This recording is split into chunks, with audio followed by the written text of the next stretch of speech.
Well, unless I did. Yeah, unless you did it too. But anybody who is watching this is going to tolerate a little, like, to a degree, of being kind of rough around the edges. Because I'm no Joe Rogan. But, do I really have to log into this? Okay. Do you know the login? Anyone watching on YouTube can just be patient. But, yeah, so I'm logged out of Anchor on my phone. Is nobody. Yvonne. Maybe. But, I know, still a shame we don't have the deer in the background. there it is. Okay. I know, it kind of would have been nicer over there. Yeah. And now we're recording on the Spotify version. So, Oh. yeah, it would have been cool to do it over by the deer and like on the couches. This needs a bottle opener. Rock, can you help me out with that? That's what she's good for. Yeah, I'm here for anything background. We'll get one with Rye too, When because you're ready to do a podcast. Oh, you can do a sibling one. A sibling one. yeah. So Matthew is in on the Kindle one. Of course, Kindle talks a lot, so we didn't get into a whole lot of what Matthew's doing in his plans. I definitely want to get some, like, if there's any pre-wedding jitters, I'd love to get that. Oh, that'd be cool. I think he's already said that when he was here last. He was like, it is kind of or not last, but when he was here with Deborah. So I'm drinking a La Fin du Monde. Not to overpronounce Belgian words, but do they have their own language? I think they speak French. This is a Belgian style triple ale, one that I just found at the liquor store in Lamar. 9% alcohol volume. Better get my water. And it definitely tastes like a wheat beer. Like it tastes like a really fancy version of Blue Moon. So that's my expert beer tasting experience at work right there. Blue Moon, but fancier. And Nicole's got the wild sour. This one is from the Destill Brewery. What's your review of it? I got it in Denver, so I don't know. It's probably one of my favorite sours that I've had so far. It's very sour, which is what the guy said. Yeah. When I said I want the sourest. I like the ones that I drink. And we grow weeds, but we don't drink it so much. I like it in the form of a roll. A warm roll right out of the oven. Rolls you don't drink beer. tortillas. No, That makes you but well, belly hurt. I mostly when I'm doing the podcast, really. So this episode we got Grandma and Papa on. Oh my gosh, let's not go that far. So my grandma and papa. my mom, Shawna, my dad, Kerry, trying to get some childhood stories and get into what was like growing up in Southeast Colorado. Both my parents born in Lamar. I'm actually the only one in the family not born in Lamar. I was born in Syracuse. Syracuse. Kansas. So Syracuse, Kansas. yeah, Syracuse, Kansas, not New York. That's they don't even have like a hospital there now. It's just like a clinic, right? No, it's still a hospital. Oh, I thought Sam and Teresa Okay. said that you can't do. Oh, maybe they know more than I do. So. Can they do? I think Did they they try just- to did they have say a you hospital in every county, and But did- Syracuse is the county seat. But did they say you can't do like labor and delivery, OB stuff? I don't. Yeah. Probably just depends on if they have an OB doctor. Yeah, I think that they were saying that they sent They you had to Lamar. two. They had two OB doctors, I think, whenever you were born. Did you know they went to Garden City to deliver Heston? I think I did know that at one time, yeah. But yeah, so Mom, what's your earliest childhood memory? Oh my goodness. Probably throwing a fit as my family got to go out and ride horses and I had to stay behind with Mom. How old were you? That was No. too young to go ride horses with everybody else. I do remember a family horseback ride, and this was an exceptional family horseback ride because the whole family went out.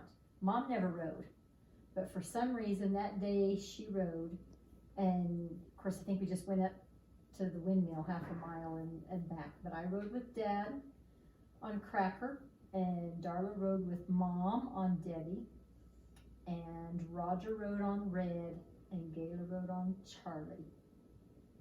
And so that's one of my earliest memories. But you remember what horse everyone was on, even. You can probably 'Cause I like was picture all it in about your the head horses. going, like, can you picture Yeah, like what yeah, it I looks almost looks feel like going? I can remember what it felt like to ride Cracker. He was a big buckskin horse. And yeah, like I said, it was monumental because we all went out and rode. I didn't have to stand at the door and look out, peer out the window and be mad that everybody went without me. But yeah, that might be one of my earliest family memories. Okay. And then when you were old enough to ride, you had, was it a Welsh pony? Half Welsh, half Arabian, and he was fast. And he was Roger's horse, and then Gayla's horse, and then Darla's horse. So it was a big deal to grow into Charlie.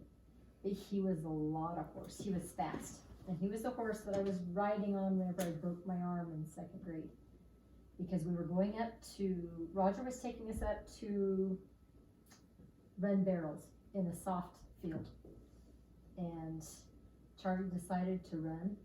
He was ready to go somewhere, and he took off running, and he turned, and I went straight. And so it took a little bit of handling to ride Charlie. He was a lot of horse. So he was 24 years old when he died. Oh. And he Wow, died the that's- same day my brother did, and my brother was 24 years old when he died. Oh my gosh. So yeah, kind of weird. Crazy. Yeah. Mhm. Yeah. And Kimberly got to ride Charlie too, so everybody in the good. family got to ride and learn on Charlie. That's so cool. Yeah, that's a good way And to he start wasn't out. like a Shetland. He wasn't a naughty horse, except that time he ran away with me. And you had to be, like, Welsh ponies are taller anyway, and it'd be They're part bigger than, Welsh and yeah, part and Arabian. attractive. They're more attractive horse because, you know, Shetlands tend to be a little pot-bellied and Yeah, they look like over furry, hairy, and he didn't look like that. And he kind of had that Arabian neck and head, so he had a pretty little neck and head on him. oh, you had the disheveled head. Just a little bit, yeah. Yeah, he was kind of brown with a flaxen mane and tail when he was younger, but he grayed out as he got older. And, you know, pretty little horse. I'm sure there's dozens of pictures around the house of him.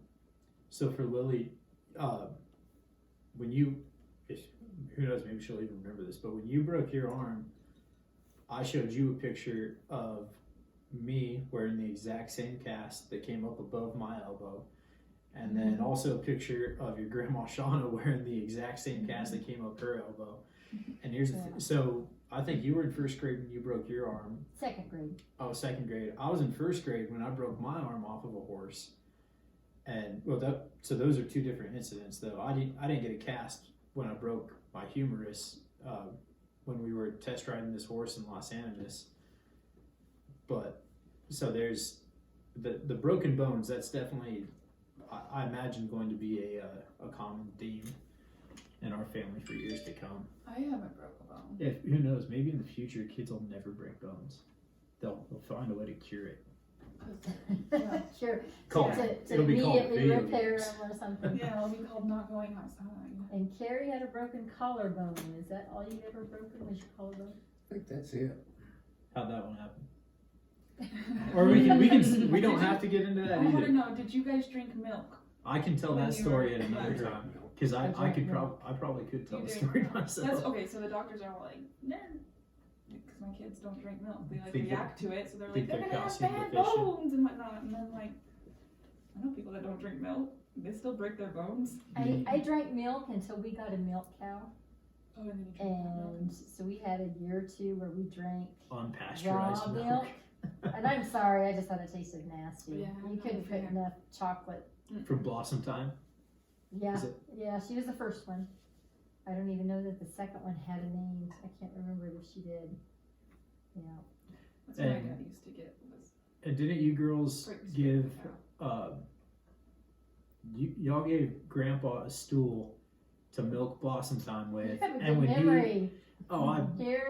Here sits This is why we're Daddy, doing here this, sits because Daddy I- on his behind milking good old Blossom Time. and he said that was too nice a stool to use for milking a cow. That's true. And he would never- never take it out Yep. and use it. And then all these years later, I see Darla and Barry print these playing cards that have a picture of his dog Cole on the back of them, and he unwraps those at Christmas. He goes, "Well, those are too nice of cards to use for playing cards." Two sets. You should have Yeah. gotten 2 sets. Can you imagine him like having gotten a new tractor back in the day and saying it was too nice of a tractor to go plow a field with? I think a lot of that comes from being brought up by parents of the Great Depression. Yeah. And the Dust When you Bowl. have something, You you keep it nice Mhm. because it might be the only one you ever have. Yeah, Mhm. yeah, you don't You cherish it with your life. cherish it. And that's hard because it's kind of like the whole collectibles thing. I always think about, I got you that baseball. The Rockies, Yep. their first year was your birth year, and I thought, oh, how cool! I got him this inaugural baseball, and we'll keep it in the package in 1993 and all of this. And then at some point, it's like he wants to play with that ball. How stupid is it to keep this ball in the package? How is anything ever special to you unless you played with it? And I don't know where that baseball is to this day. I also don't care, but I do It's remember. downstairs. It's in the. Oh, okay. It's in the And it is package. worn out. You can't hardly read anything on it, even though it's a 1993 inaugural. And it But wasn't I like an remember playing with that expensive baseball. It was just a This is the year. baseball. Mariah has a Barbie that's a 2000. 2000 Yeah, the holiday edition millennium. 2000, I had Barbie. that too. and I didn't let her play with that, and she doesn't really care that she has a brand new in the box Barbie. Maybe someday it'll be worth something. Your grandkids might sell it and go, Exactly. cool. Money from grandma. Money from grandma. So Mom, the first house she lived in was it's the little white house. It's just down the driveway from the house we're sitting in right now, the brick house. And so she lived in that house till she was 7. After Nicole and I got married, when we would come back home for the summers, that was the house that we would live in. So we moved 2 times a year when we were in college, because we would move into that white house for 2 or 3 months, and then we would move back up to, at first it was LaPorte, and then it was Wellington, and then after I graduated we spent another 8 months living down in that house. So I thought that it was kind of special to me to be able to, like, you know, raise my little baby girl in the same house that Grandpa Frank and Grandma Frida were raising their kids. And I had so many good memories in that house. There were 6 of us living in that house. And I think so much of what made it special is, yeah, there were 6 of us, kind of like you guys living in the camper now. You are all right on top of each other. You have no choice but to be right on top of each other. And that's how it was in that house. We were all in the same place. Granted, that didn't mean that Gayla and Darla couldn't lock me out of the bedroom and play Barbies without me. But we were all in one spot. When we moved up to this house, everybody scattered. Everybody had their own room. Everybody had their own space. And everybody's teenagers. So And at they that already point, want their everybody was. space. I was 7. Darla would have been 11. Gayla would have been about 14. Roger was 16. So yeah, Kimberly was born. Zero. Yeah, she was 0. We moved into this house at Easter time, and Kimberly was born June 19th. So the architectural plans, you know, we all knew whose room was whose whenever this was nothing but sticks. So we'd go be in our room. Well, then Mom found out she was pregnant with Kimberly, and everything shifted. And we all jumped over a room, and Roger ended up going downstairs to what would have been the guest room. But yeah, definitely had a room to stretch out and not be right in the middle.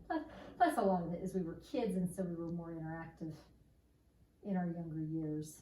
You know, I'd play with Roger outside, we'd build roads, and he had his toy tractors, and he always shared his toys with me because I was little brother he never got. And Gayla and Darla would play Barbies, and they really didn't want the 4-year-old, 5-year-old Shawna hanging around and playing Barbies with him. So I kind of got stuck.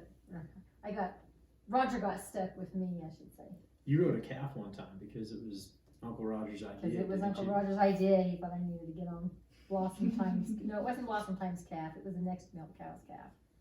Oh, it was a little Holstein calf. No, she was a, it seems like Dad called her a Guernsey. She was kind of a tiger striped Hereford, she looked like a Hereford cross because she had a white face with goggle eyes and she was a tiger striped kind of a red and black. And this calf was more like red with white goggle eyes, and even though it was the milk cow's calf, there was nothing tame and friendly about that calf.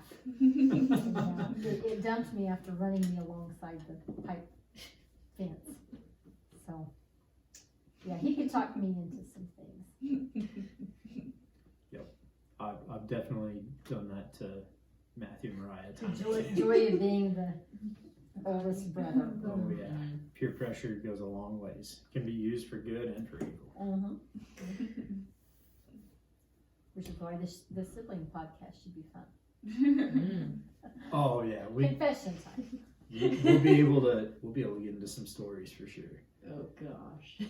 But yeah, so and then and you went to Grenada in the beginning, and then it was your sophomore year that you started high school in Lamar. Transferred to Lamar, so I spent most of my life as a Bobcat and graduated as Savage. And you were involved in VICA? Vocational Industrial Clubs of America. It was something through cosmetology. So junior and senior year of high school, I would go half the day to high school, and then after lunch go out to the college and do cosmetology class. So when I graduated from high school, then I went and got my license at the same time. Well, and I had to work one summer. So there was one summer that I couldn't. Did I not work harvest? Maybe I took off for harvest and still got my hours in, because it seems like I don't remember ever sitting out of the wheat harvest, except for the time I had mono. But yeah, then I got my license after that. Who'd you hang out with the most in high school? Oh, in high school, Kelly McGee was one of my closest friends at Grenada, and Rose Birkenfeld was my closest friend at Lamar. Are either of those your maid of honor? Rose Birkenfeld was my maid of honor. And I spent probably more time hanging out in Holly. I was friends with Kim Hess and would go hang out in Holly. And luckily I hung out in Holly just enough to meet the people that I needed to meet the guy I needed to meet to marry. So it all worked out. There we go. That's good segue. That You was- Yeah, continue. So you guys were out boating on. Wait, what's his earliest John memory? Oh yeah, I'm gonna get there too. I'm But like interested. I'm hoping Dad will warm up to the never heard your podcast a little story. more as we go. I never heard your riding ponies with your whole family story. That was. Oh, I hadn't told you about. No, and I never knew that you all rode the same horse. That's so cool. I actually didn't know that either. I could go on and on and on with childhood memories because I remember everything. We can always circle back too. But while we're on, I'm always trying to get his childhood memories out of him, and he says he doesn't remember a lot. Have to get the background person to do it. thanks, Rye. Yep. Yeah, so you guys met boating on John Martin Reservoir.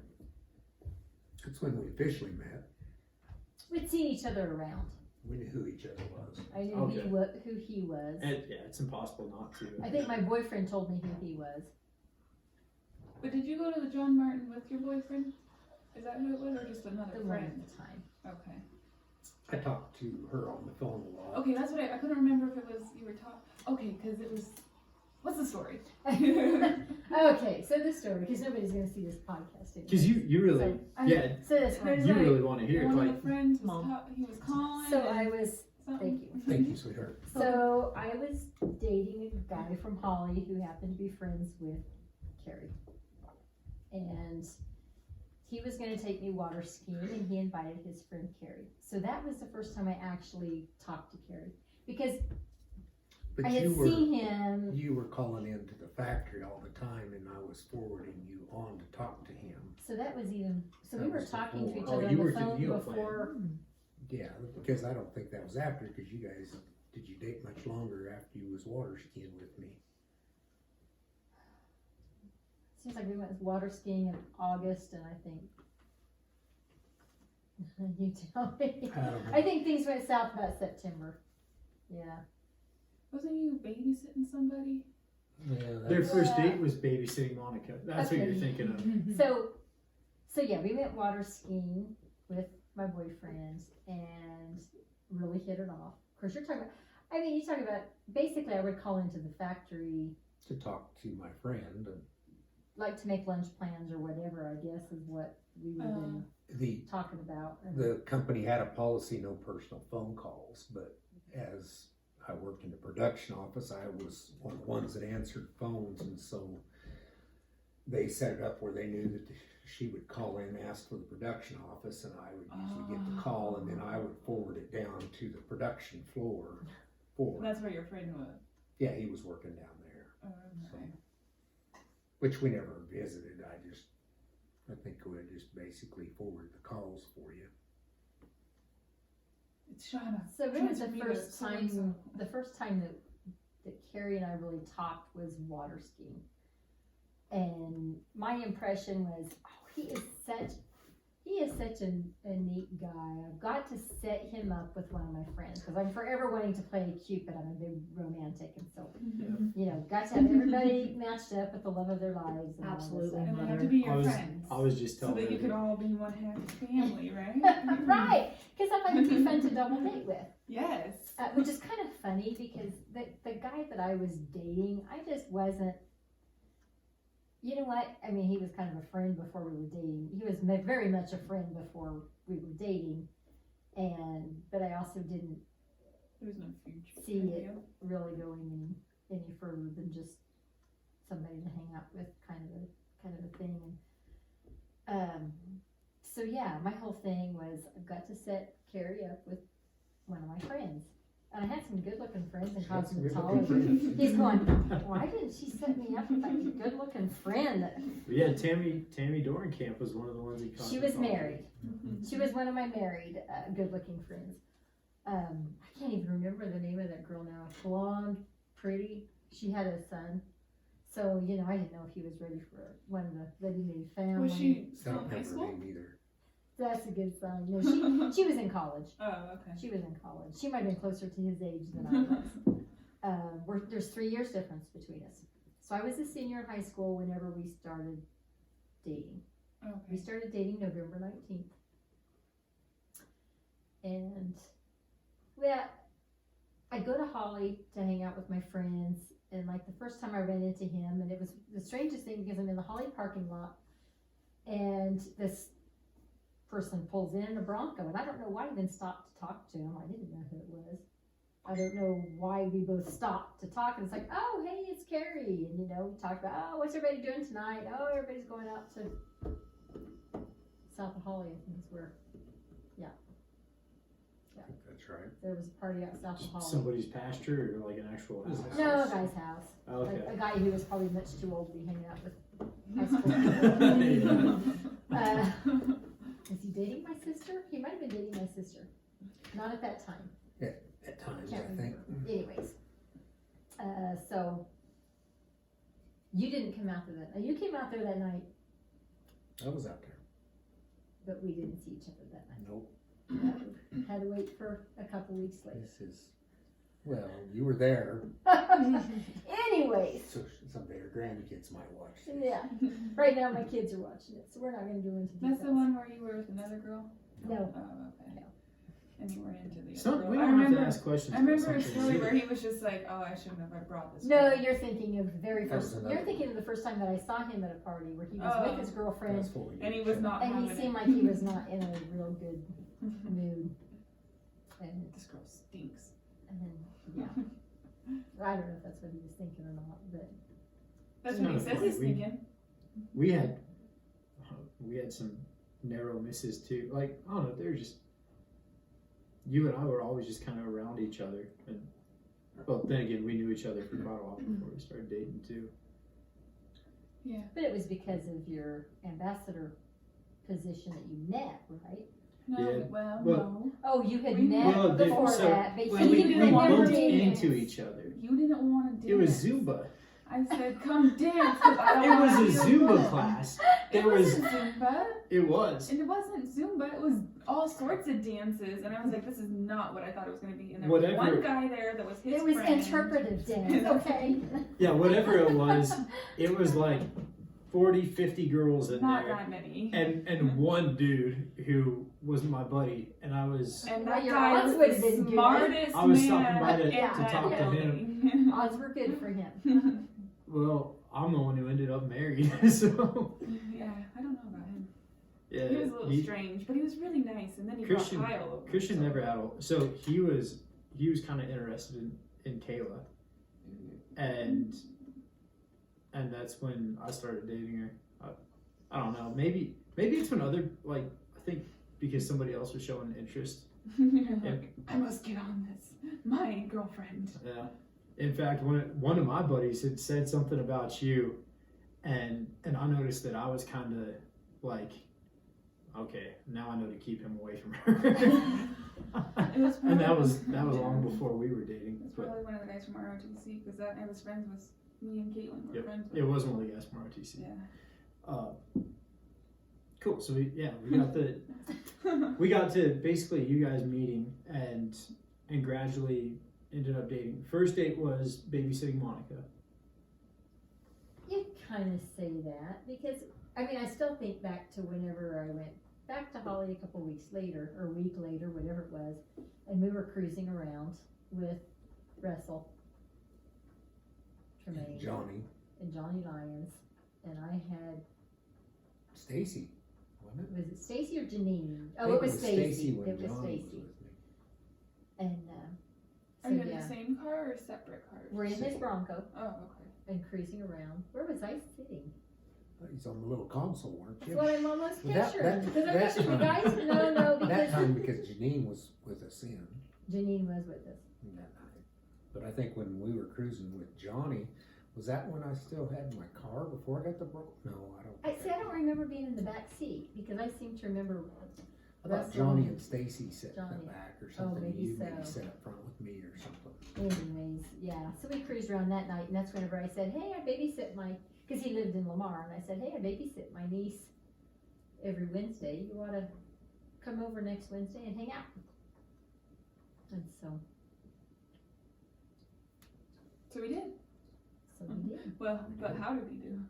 That's when you were like, was that when you were not sure? There was like calls. So Yeah, 'cause you calls said that you you were- weren't answering. He was thinking I was gonna call, and he thought, "I wonder if she even remembers inviting me over." We had Yeah, it was getting about the time I thought that if we were gonna get together, it should probably be happening, and I hadn't heard anything, so I called you to say, are we still, and what's and Gayla had a funny, JC's meeting, and so basically, did I call you out at your place? You, Because no, we didn't you have called cell me at phones. Gayla's. At Gayla's. I think I gave you Gayla's number Oh. that So we did night, have it some seems like, communication. because you called to Gayla's house, and I'm like, "Oh yeah, come on over." You know, I mean, I told Gayla, I said, "Hey, I invited Kerry to come hang out," and so she knew that I had hollered at you to come over. How old was Monica? She didn't One talk. and a half. Pretty little. every time you've asked, that's been his answer. She called him Uncle Carrot. Oh my gosh, one that's point. awesome. That's cool. But so he came over and we just talked and talked. It was just one of those, talked about anything and everything and comfortable conversation, and I remember going to school the next day, and it's like, oh my gosh, couldn't wait to tell my friend about Kerry came over and had the best time. And Well, we made a mutual agreement that we weren't gonna be dating exclusive, we were just gonna be friends that when we wanted to hang out, we could. You know, we weren't gonna be serious about each other. Yeah, because we because were I'm going both to tired of college serious next year, relationships. and I'm going to college next year, and so I'm not looking for anything permanent, and someone I can call up and say, hey, I want to go see this movie, and go to the movie with you, kind of thing. But didn't you tell somebody that's the man that you're gonna 6 marry? weeks after October 19th, Yeah. about 6 weeks, yeah, because I was out, I went to a Grenada basketball game, and I was out with Chris and Johnny and Scott and Stephanie, and we're cruising around, and Oh yeah. we pull up Okay. we pull up outside of, when I say outside of the Grenada bar, I don't know why we stopped Well, there, but what we the- stopped there for, but Preface this story. Yeah. We were supposed to go out that night, and Marty and I had gone to La Junta to the cattle sale or something, and so we decided we would stop in at Hog's Breath and eat and get a few beers, and so I called her and see if it'd be okay if we could postpone our get together because we weren't going to be home for a while. And so basically I stood her up. But So I she called, said, I didn't "Okay." just stand her and leave her and wondering what was going on. I called her. Well, and I understood Told her because of the fact that everything. he didn't see You weren't Marty just- very much, so, I mean, it wasn't like I was mad or felt, No, she just jumped in with a Stood car up. of guys and went in. There's a story. Yeah, there's a story with Marty that I definitely want to get back to. Don't let me Where- forget. Where was Marty? Did Marty not live in Lamar? Or No, Marty lived in Holly, or north of Holly at You that guys he time. was just worked starting to alone or something? auctioneer at that point, cause didn't you go up to listen to him auctioneer? I don't remember exactly. I just know we spent the day together. Oh, you just okay. didn't see each other a lot because of work and whatnot. No. Well, we kind of, well, that gets into more parts of it, but yeah, that night that she was with her friends, Marty and I came into Grenada, and Well, okay, but the Found funny her. thing is, so he calls to tell me that he's gonna stay and hang out with Marty, and so I got off the phone with him, and I went and asked Mom and Dad, I said, hey, is it okay if I went to Grenada to the basketball game? And they said, sure. So, I mean, like, I was dressed and ready to go out with Kerry, so I think I was out the door like 5 minutes after you had called me. Cause you tried calling me back, right? I don't know. I don't remember. Because that's how I remembered it, was you tried calling me back to see, or maybe there was a change of plans, or I can't remember why you tried calling me back and I wasn't here. But I don't know if whoever answered the phone, if they told you I'd gone into the game, or Yeah, I don't how know. you knew where I was. Anyways, I went to the basketball game, and then after the basketball game, hung out with my Grenada friends, which happened to be all guys. We were in my car, Yep. because I was driving them around in my car, and There's a lot of cruising going on in these days. My that's mom. what, We- okay, yeah, that's we what was- we did, we cruised because there was nothing else, for one thing, And it's there was getting out of music your that way home. too. Yeah. Oh yeah. Yeah, and there weren't video games, so it wasn't like we're all gonna go to somebody's couch. What are you gonna do? If you go to somebody's house, their parents are sitting there watching television, so what are you gonna do? They're And overhearing so- your conversation. Much cooler to be rolling around in a Ford Bronco listening to. So we were Or cruising. what did you guys cruise in? Like the Grenada crowd. What was your car? Oh, my car, at Oh, you had that a point, my station wagon, right? well, the station wagon was whenever I was 16, and then Mom got a new car, and I got the Delta 88. Yeah. It was a nice car. It was a nice car. It was a big mom A and pop big car, but it was sedan. a nice car. Kind of a car, but better than the station wagon. So yeah, I was out with the guys, and I think at that point I told you, I mean, you kind of were aware that I had guy friends and Mm-hmm. as well as girlfriends, but anyways, I pull out outside, and this Bronco pulls up, and Chris says, well, who's that? Because he was coming over the car, and I said, the guy I'm gonna marry. But they so- weren't even dating. Yeah, they're going, Date. really? I think No, we were dating, we were, at that Oh, we were okay. dating at that point. I mean, We'd gone out a few times. it didn't take very long for us to go from, we're not gonna be exclusive to, we're gonna be exclusive. We kind of like We each won't other. get into that story either. We're not? You want that one on record? Okay, you can tell that story now. Oh, no. Just don't use any names, because Yeah, there may be people involved that know people involved. And so you mentioned like cruising here. So I don't think that was like a generational thing even. Now, maybe it is now, but for me, cruising was still a thing when I was in high school. I think it's a like rural small town thing. That could be. Yeah, And because where- my mom was from yeah. a small town. And if you go into I know. Pueblo or Colorado Springs, Yeah, you will see teenage kids totally being themselves at the mall. And the reason is they can go to the mall and they can use adult language or whatever. There's a good chance that neither their parents or their parents' friends are going to overhear what they're talking about and the things they're saying, and they don't care. That's why you see kids in cities acting like little savages. But you go to a small town, and those kids who are on the Holly football team, if they're in Shorty's Cafe in Grenada, ideally they're on their best behavior because they know somebody knows them. somebody in parents are there, sitting there. somebody in there knows their teachers, knows their parents. There's kind of a sense of accountability. Now, see, at Lamar, they cruised, but the Kmart parking lot was the parking place where everybody stopped, and you all got out and visited. Everybody knew who was there. It wasn't just driving around and you were only in your select group with your car full of friends. That's You how- cruise around, and then you stop at Kmart and you talk to whoever was out, and then maybe you jump in and cruise around a little bit more. Taco And- John's. Yeah. which I don't know if Holly had Holly you stopped and talked at the park. Right, usually at the park or Grenada. sometimes we stop down at the, My mom, they stopped at the lake that was there. There's this spot in whatever town it is. There's a spot, and that's Until where you get the kicked out of the social hub Kmart is. parking lot because somebody was complaining because maybe somebody left trash and and what then about Red's Drive-In in Holly? Was you ever I there? was too young for that. There was a drive-in in Holly. They called it Red's Drive-In. It was a burger place. Oh, You Not could a go movie in place. and kind of a to-go type. You also had, Like a Sonic. well, no, you didn't have speakers. It had more a window to order at. Is Yeah, that it what kind of Red's had like was? a drive-through window, but it was more of that's where we went when I first started going to school at Holly. That's where we went for lunch.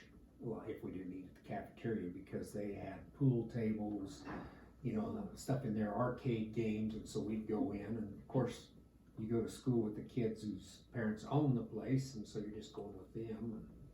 But yeah, that's where we used to park not park, but park to. I know. everybody stop Everybody and said that. It's like I don't need to go visit. parking. At Red's Drive-In, it was right there at the corner. It's where Ryman's Grocery is now. Oh, okay. That used to be a pretty good sized parking lot. yeah, like a drive-through, like McDonald's has, or like. Kind of like that, I think. I never drove through. I didn't even always went inside. Which whenever I was hanging out with people in Holly, it was park at the cemetery. Ooh, what the heck? Yeah, that would be a Well, party. but that's That's a more party of a party place, but that place wasn't than every night than it cruising was a place. and that may Cruise sound place, weird, okay. but that's like in Grenada. That's a thing too. Like you go up to Hillside Cemetery and you park Yeah, out and there. that's where they all do drugs. Well, I mean, you weren't there. No, but now. But- I've heard stories from Oh, now. well, if it was my crowd, that's not what we were up to. But Mhm. we would go park up there. You could just oversee, you can oversee the whole Arkansas Valley. You Yeah, can it's kind like of, a cool place, like a pretty. yeah, you can And oversee the nobody's telling you lights. to go home. I mean, it's And that at Holly, the cemetery, you didn't go in the cemetery. There was a big parking area out front of it, and it's kind of the same Yeah. thing. And and it's kind of Yeah. overlooking Holly. Yeah. You realize that we were there together at one time. Yeah, because I was hanging out with Andy there at the. Right. I thought he was with Trent that time. I don't think he was with Andy. There were Maybe maybe Trent more was there. times. Might have been some exes there, huh? But I was up there for, I don't You know know. what? Or part of the deal was Andy and I were friends while Trent and I were dating. I think he was with Because- Trent at that time. That could be You definitely, I mean, you can't avoid being in the same place as an ex. And In a small town. in a small town. And Unless you never date. I You don't have yeah. an ex. Yeah. But Yeah, we went up to not the cemetery, but we would have Table Rock or Camel's Back is where we went. But I lived in a city, so. yeah, and And I we mean- would play games in the neighborhood. We'd play. I think they call it Running Man here. Mm-hmm. I don't remember what we called it, but it was similar to that.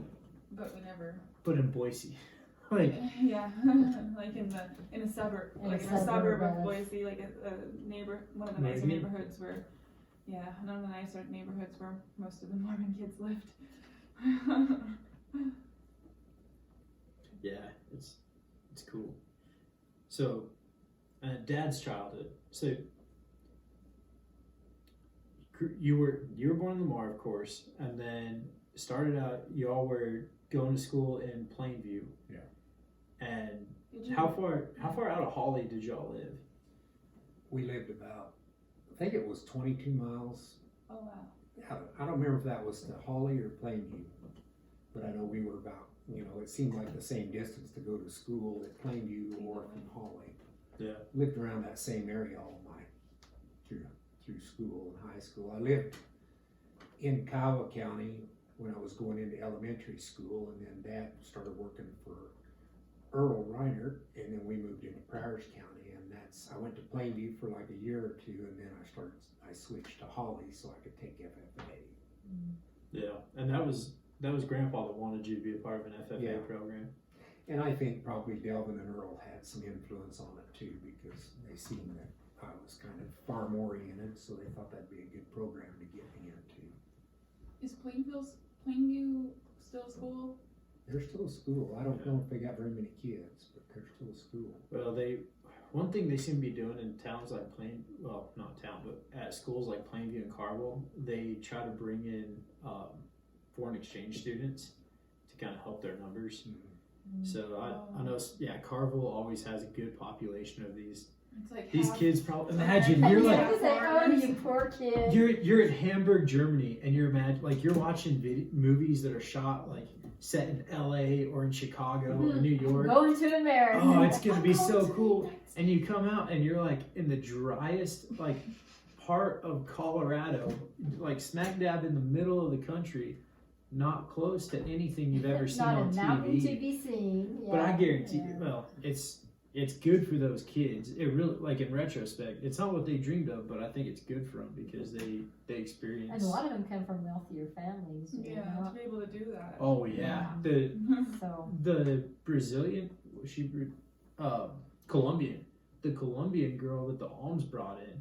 She was from a pretty well-off family. Like Seems like when the that. Grenada kids wanted to throw a party, they knew that they could get some money from her for beer. That kid that was running in Lamar, he was from Steve. The Italian the stallion. Italian Oh, guy. that's Wayne. He Marco? was- Yeah, that Yeah, one. Marco. Yeah, Yeah, but yeah, well off. yeah, it's kind of funny how those work out. And then the gal from Kazakhstan, I think she really liked the people in Grenada. Everyone in Grenada still stays in touch with her for the most part. Was But that- she's also really pretty. So that wasn't a thing when you guys were in school, was it? Like foreign exchange students, or There- was I had one foreign exchange student at Lamar. from and- South Africa. No, he was not an exchange student. He came to live here. I think Oh. somehow it almost seems like his family was affiliated with New Plan or something. Oh, So- we got so make note. I also want to. There's a Neoplan story I want to get from Dad too. So okay. we'll talk. We'll You get wanna a little know further Marty in. and Yeah, everything? roping calves with Marty and meeting Ottawa. So, okay, so yeah, so Grandpa, you were the only one to go to Holly. Vince graduated from Plainview. Actually, Tina graduated from Holly. Oh, She switched, I think, I'm trying to remember how that worked, and I think Monty, he might have been Plainview, but I think Tina was Holly, and I don't remember exact reasoning why she switched. Because she got married. She did, yeah. She was a senior in high school when Okay. she got married. Oh, and then they And lived so in she- Holly. So Okay. she graduated from Holly. Yeah. And then I think some of I think Vince and some of them might have went to school some years in Holly when they were younger too. I don't remember exactly. I don't know why they would have, but no, we lived within about a 3 or 4 mile area in about 3 different places. The first place I can remember, and that, well, they tell me of other places. Yeah, that's what it was, because we did live just right outside of Holly when I was born. And I think they did go to school at Holly, and then we moved up into Kiowa County when before I started school, because I went to school in Plainview as a kindergartner. And that's kind of a good story. Marty, my best friend in life, never went to kindergarten, but he'd show up for our school parties. So we got to know him, and in first grade, Of we course started he going went to all the the parties. time. Well, that was his way to get to know us, so yeah, that was kind of interesting. But we lived, what I remember the first place was Lindauer House. And you ask about first memories. One of the first ones I could think of was I remember riding my little pedal tractor. I've got one over there just like it. And I remember that house had a living room that just seemed like it was, I don't know, it seemed like it was, 50, 60 foot long, because I could ride that pedal tractor and just go. Well, that house now, they moved it, and it sits just right east of Hartman. And I see that house in that living room, and You're it's like- probably not any bigger than this one, so I'm going, man, it must have been pretty tiny, but That's I pretty cool. put a lot of miles on my little tractor. There's a story with a bigger tractor too. I don't remember quite how it goes. I'm trying to remember though.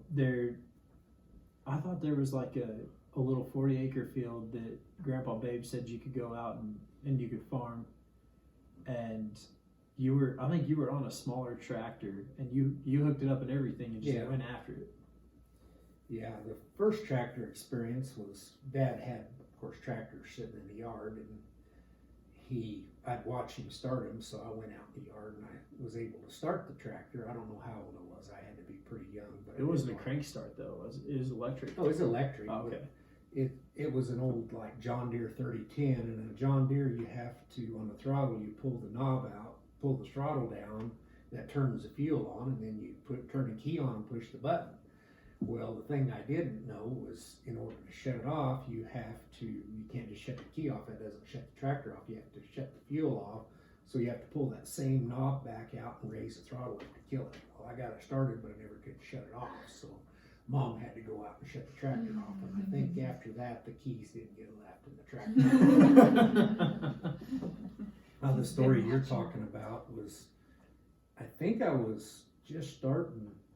No, I don't think I was in FFA yet, but I was probably in my early teens, and Dad let me farm a little corner of a field that was like, I don't know, 20 acres, and he actually planted it for me. He planted, I think, grain sorghum on it, and so I decided one day that it needed to be cultivated because it had weeds. Well, we have a little 420 John Deere tractor that I used to do everything with. I broke my calves to lead with it. So I cranked it up and rode it from where we lived, which would have been probably about 4 miles away. Dad had a cultivator over there sitting, and that was part of his implement lot was what I was farming. And so I took that little tractor over there and hooked it up to this cultivator, and it lifted it off the ground just fine. It's just when you let out on the clutch, the front end would go in the air. So I managed to ease it over the field, and then I got to the field, and as soon as I put it in the ground, it was fine. But on the ends to turn around, I had to use the turning brakes to get it to turn around and line back up. Oh Well, my gosh. I think I cultivated half my crop out, but it wasn't like I was trying to make money or anything. But You just wanted a farm. I just wanted to do it myself. Oh, that makes sense. I was an independent person. I didn't want anybody to help me. I Yeah. wonder where you got that from. Someone who took initiative, clearly. And I didn't want anybody to know what I was doing either. Did they Because find they out? were They tell you told no. not to. Did they find out? Right. Oh yeah, yeah. They found out after the fact. After if your crop didn't But come up? It wasn't unusual for me not to be around because I'd get on my little motorcycle and I'd leave, and I'd be gone. I'd try to tell Mom where I was going. That's a good segue to the other story I was hoping to get. What one's that? Oh no. Riding a motorcycle, moving garden hose. Yeah, it was too easy to use the motorcycle for everything. And the story you're thinking of, everybody laughs about is I would. If you didn't want to tell it, I would have had Vince tell it. I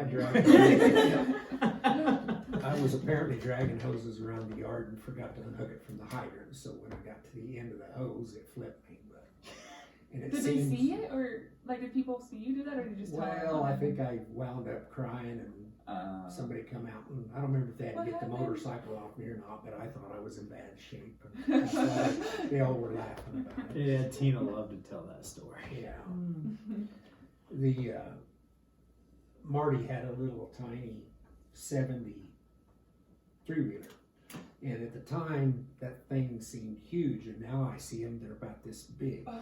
And we used to both get on it, and he'd ride his three-wheeler over to my house, or I'd ride my motorcycle to his, and we lived about 10 miles apart, and part of it was blacktop, and so I Oh, can that's imagine our neighbors seeing us on these little tiny rigs going to each other's houses, and how my How parents far would. apart did you guys I live? bet we were 10 miles at least. Oh, 10 miles? You I went bet 10 so. miles on one of those That's like things? going to Carlton.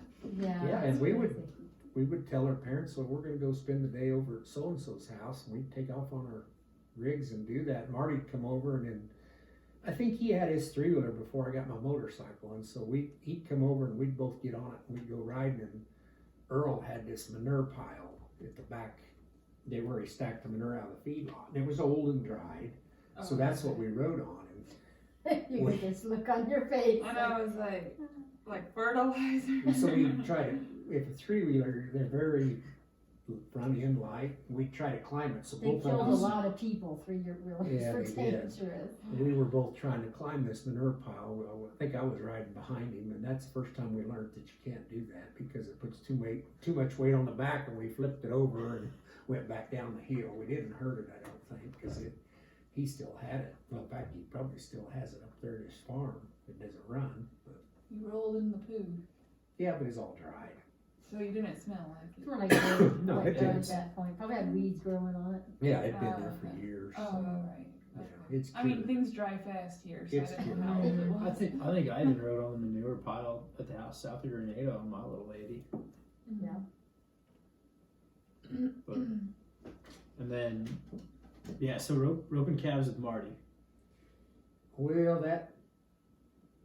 that's probably when I know his dad had passed away, and his mom I think his mom had moved by then. I don't know, she may still been there, but he had a couple roping horses, and he always liked to rope, and so he got me out on, he said, let's go out in the pasture and rope some calves. So he put me on one of his roping horses and give me a rope, and we're out there, and we both take out after calves, and I go and get on this calf, and I think I'm just lined out perfect, so I throw my rope. Well, I didn't realize a roping horse, as soon as you throw the rope, he hits the brakes. Yeah. So I went off over the saddle horn. I still had to hold the reins, so as the reins flipped me over, I lit on my feet Oh, in man. front of the roping horse.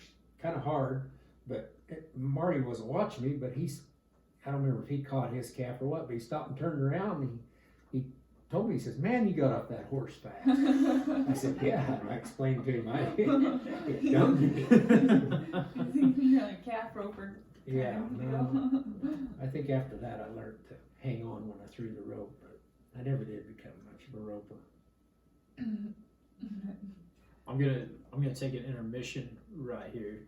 Again, it won't be an intermission for us. It'll just be an intermission for your grandkids when they're listening. It only lets them do an hour. Yeah, I can only record an hour. I was gonna tell them how long we've been at it. Well, you haven't been at it for an hour. You're doing it before, though. Before you get too close. Yeah, well, it's fresh in my mind. But all right, if you're watching on YouTube, thanks for hanging with us. How old were you when you did that roping deal? With... I was probably 18 or so. Oh, okay, so just. There could have been alcohol involved. Well, that was legal too then. Typically, there usually was some involved. Marty liked to party since kindergarten, so. Ryan, do you mind being my bottle service for this one? Yes. Thanks. Can you grab me no duels? Yeah. Thanks. It's downstairs, right? It's the only one in the fridge. Gotcha. Oh, I thought you put this in the fridge. Any stories from FFA?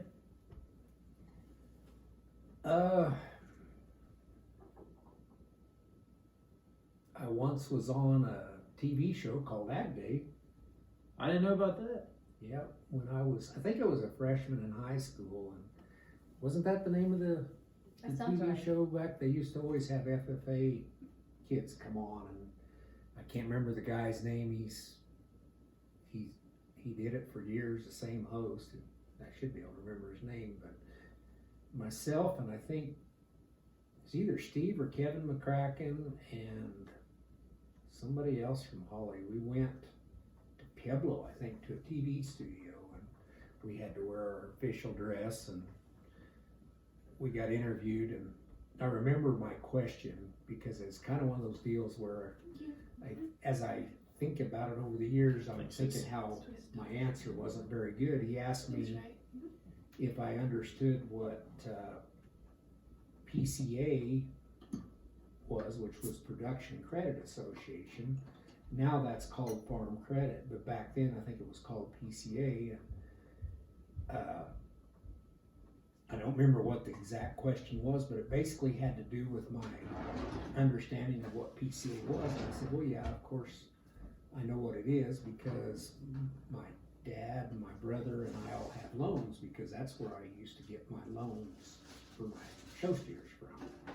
And it was a question where it's almost like if I would have been familiar with it, I should have known the answer. You know, it just didn't make sense, my answer. And now I'm going, okay, that wasn't You're kicking a yourself smart for it thing. later. Yeah. But yeah, that was pretty interesting. We I think it was also either freshman or sophomore year, I got to go to National Convention in Kansas City. And back then, Del Chase and Rich Siegfried, Rich was my new advisor, Oh, They were oh my gosh, very he was young. there forever. very young. He was, he was fresh out of I was college. gonna ask if he was fresh out of college, Yeah. because he would have been maybe 4 years older than you. They were really young. I didn't realize at the time they seemed old, and I remember being up there and we were right above, a part of Kansas City close to wherever the convention was a place where there was streetwalkers. And so Oh dear. there was they were educating us youngsters on kind of what was going on down there. I remember that the most memorable thing should have been, the convention was pretty inspiring, but one of the memories that really kind of come to mind was we were walking down the street and there was this black guy and he was selling watches, and he flips open this case and it's like every kind of watch imaginable. And It's like you don't see that here. No. And, and I'm sure they you're were like in a big city. knockoffs or hot Yeah. or something, so that Yeah. really made an impression on me being in the big city. But Was that your first time? Like in a You know- besides like Denver or something like that? I think I probably went to Denver sometimes, but to actually get down on the street and, Yeah. and be with people and walk back and forth to the convention and Mhm. kind of see the homeless and that type of thing. That would have been yeah. the first experience with that. It was kind of spooky because you didn't know what you were walking by and that. So of Right. course your advisors always say, stay with us, don't go off by yourself, and they read you the scare act before you go. But I I don't didn't realize that Jeff, right? Yeah. Like, like, I didn't realize he was your advisor. Yeah, I guess I didn't quite realize that either. He was the advisor when I was in FFA Man, he was so. at Holly. Yeah, he was see, still the advisor when you met me, because I remember When he passed away. Yeah. I think at the convention it was actually Dave Ryer. He was the advisor, and then I think Rich took over my senior year because I was already chapter president when Rich okay. came in. So I don't think Rich was at convention. I think it was Dale Chase, but I remember Dale at the convention because that's how I got to know Dale Chase over the years. Mhm. And so Rich Siegfried's son Jeff Siegfried was in Farmhouse Fraternity with me.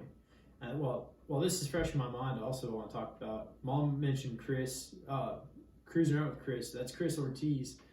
And so his son Mike went to school with me, like from first grade all the way to junior year when he moved over to Rye.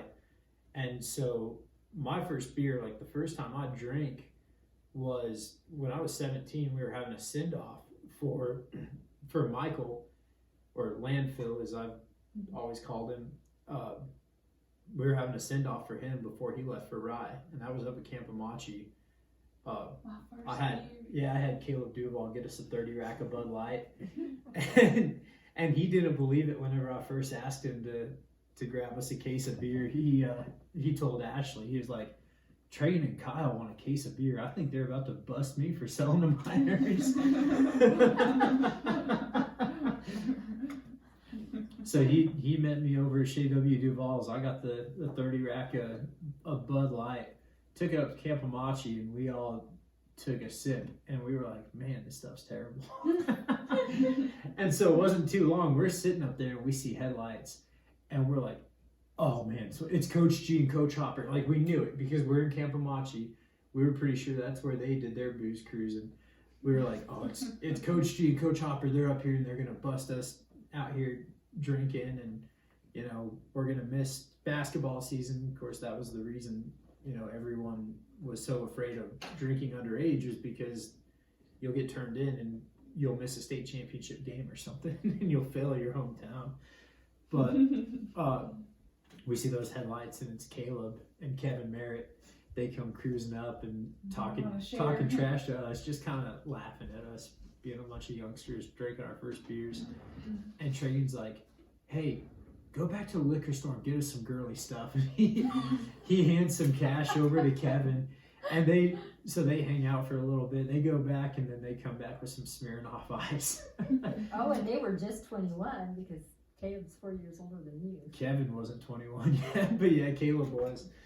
So yeah, they brought some Smirnoff Ice, and that's why you guys found Smirnoff bottles years later in the tree row, because You developed a taste for the because we girly decided Smirnoff Ice was better than Bud Light that night. We had nothing to prove.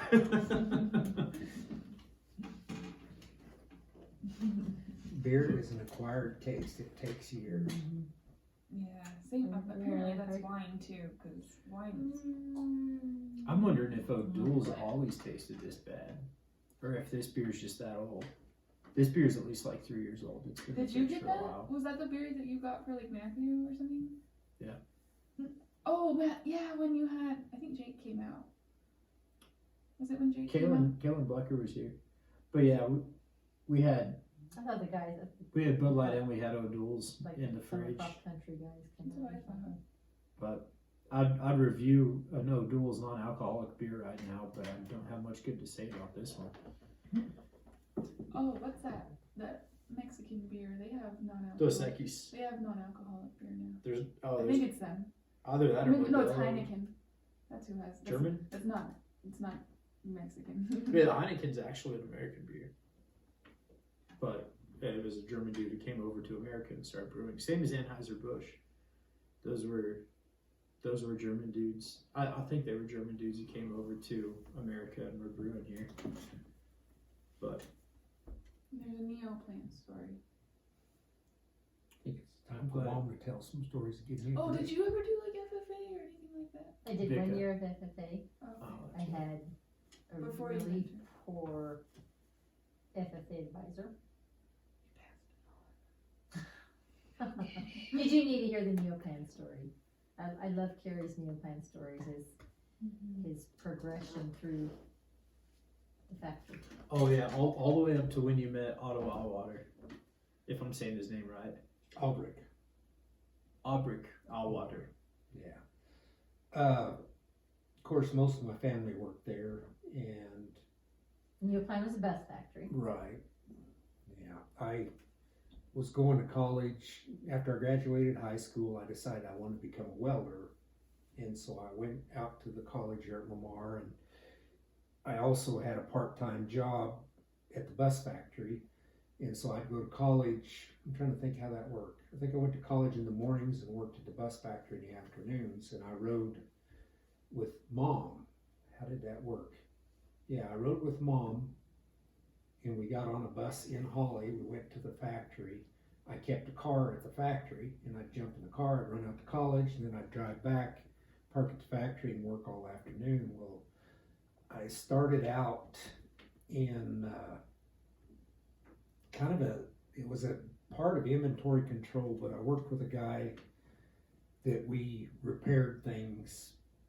you know, if parts, like if seats got blemishes or if windows had a scratch, we would fix them. We tried to fix anything that got damaged before they returned it. So we would paint the seats. And so in that job, I was all over the factory because we would go into different areas and try to fix things. And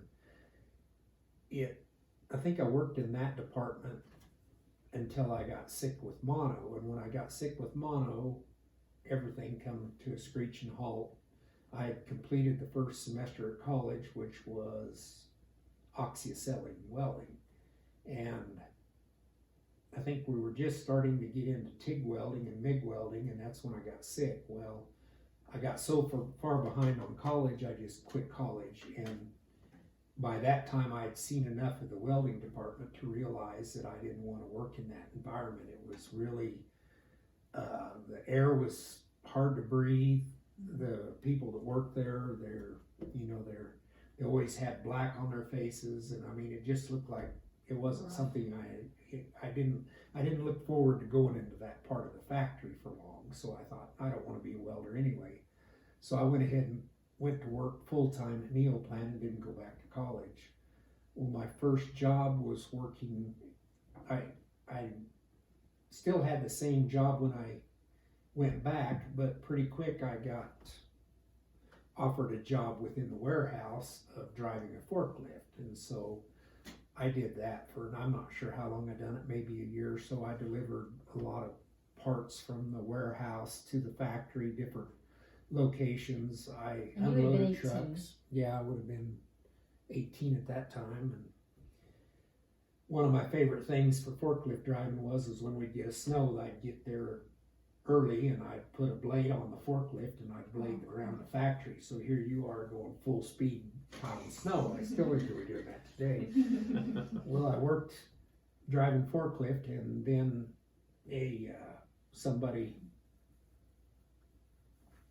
I guess the next thing I got picked up, but they offered me a job in the shipping department. So I started shipping parts to places that had bought buses from us, and so we were basically shipping spare parts out. So I started shipping parts and worked in the shipping department. Well, as I'm working in the shipping department, there was also what they called the export department. They're basically shipping too, but instead of shipping from within the United States, they exported parts over to Germany for the factories over there. So then the export department offered me a job to come up there, and each time the gal that run the warehouse was really upset that I took the job with export, but I liked the thoughts of advancing, so I took this export job and I moved I was basically in the same building but into a different office. And then I got to export. I loaded containers, I prepared paperwork. We also set up, well, I guess I skipped a step in there. I worked for quality control within the warehouse for a while. Well, that was That's where the you job of fixing organized seats. that. Yeah. Because you did that one where you organized. Well, I did that a couple times. In quality control, I went through and inventoried everything they had and set up a card system, and that kind of caught the attention. That's how I got the job within the warehouse, is because they saw what I'd done there. Part of the export was I set up a parts department in the back where we labeled all our parts, so that when we needed to pull an order, because they'd order like an airline set, so we'd basically just get a list of what all parts they needed, so then we'd go pull them. So I basically had everything on shelves and bins, and and we also had to keep stock for our parts, so we'd have to order from within the factory what parts we needed. Well, I was working with export, and then the inventory control department within the factory saw what I was doing, and they offered me a position, and it was basically I would be in charge of my own area, and I was inventory control for final finish. Final finish is when the bus got around the factory and we put in the flooring, the windows, the seats, all the interior part of it. And so they offered me that position within inventory control, so I had my own office up on the factory, And I'm not so sure as you weren't getting phone calls through inventory control, because I'd be Well, sometimes. you were working with Maria in that one office. Okay, well, that was in whenever- production.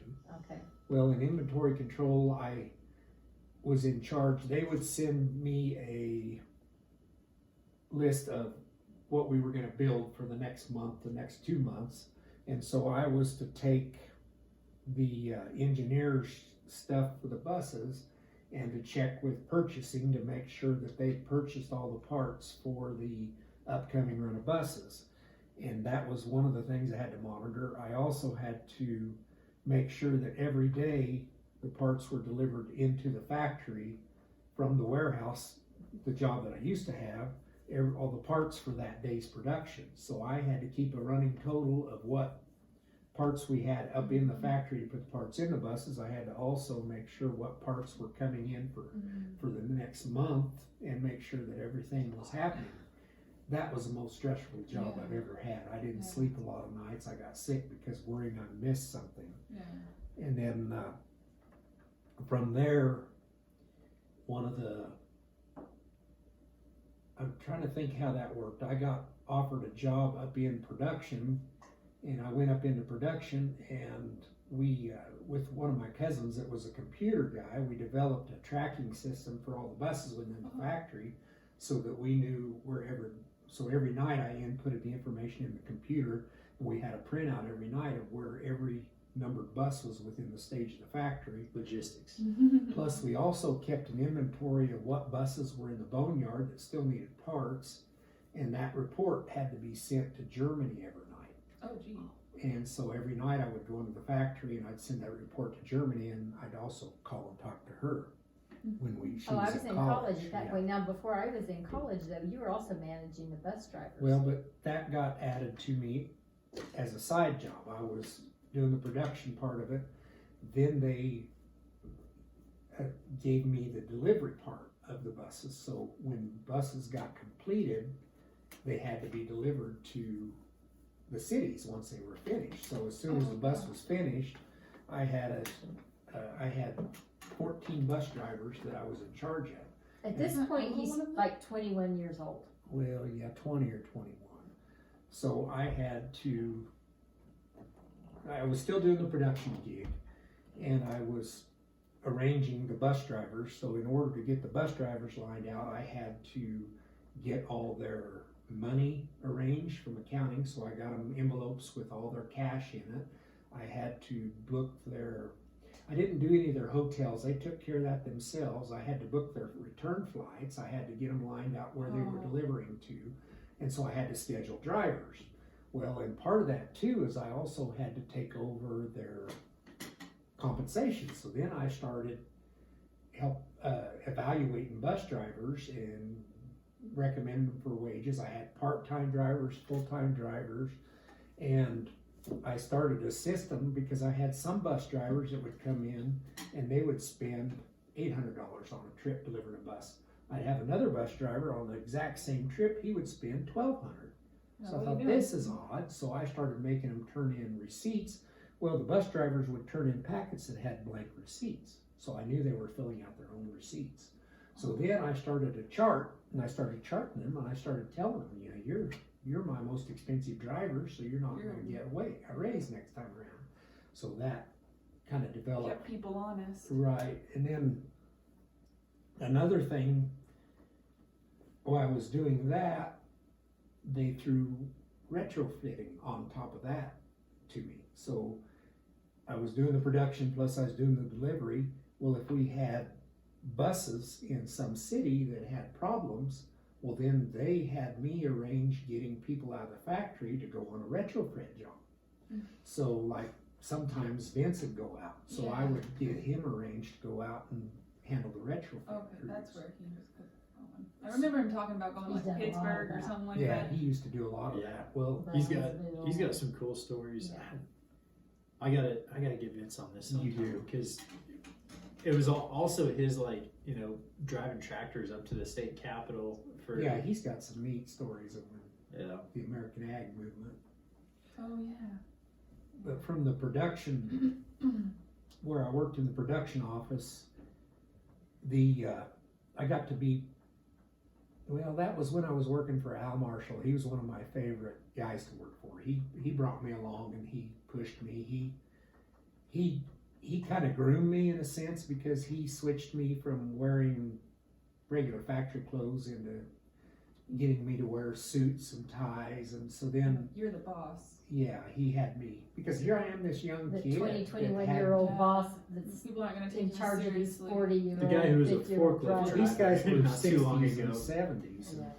So from there, Al left and they brought in, well, a new manager. And this new manager, they come to me and asked me if I would leave the production office and take over the delivery hall. And the delivery hall is, once a bus is out of the factory, it goes into a lineup and then it comes into what they call the delivery hall. And they're the inspectors from the city that's buying the buses. They come in and our quality control looks over the bus and they work with the cities that's buying the buses, and we have to complete the buses to their satisfaction. And sometimes these buses would come in without seats because we didn't have the seats at the time the bus was pushed out the factory. And so they wanted me to take over that building. And in the past, that building has been a problem because that's where they put people before they leave. They usually fire them after that.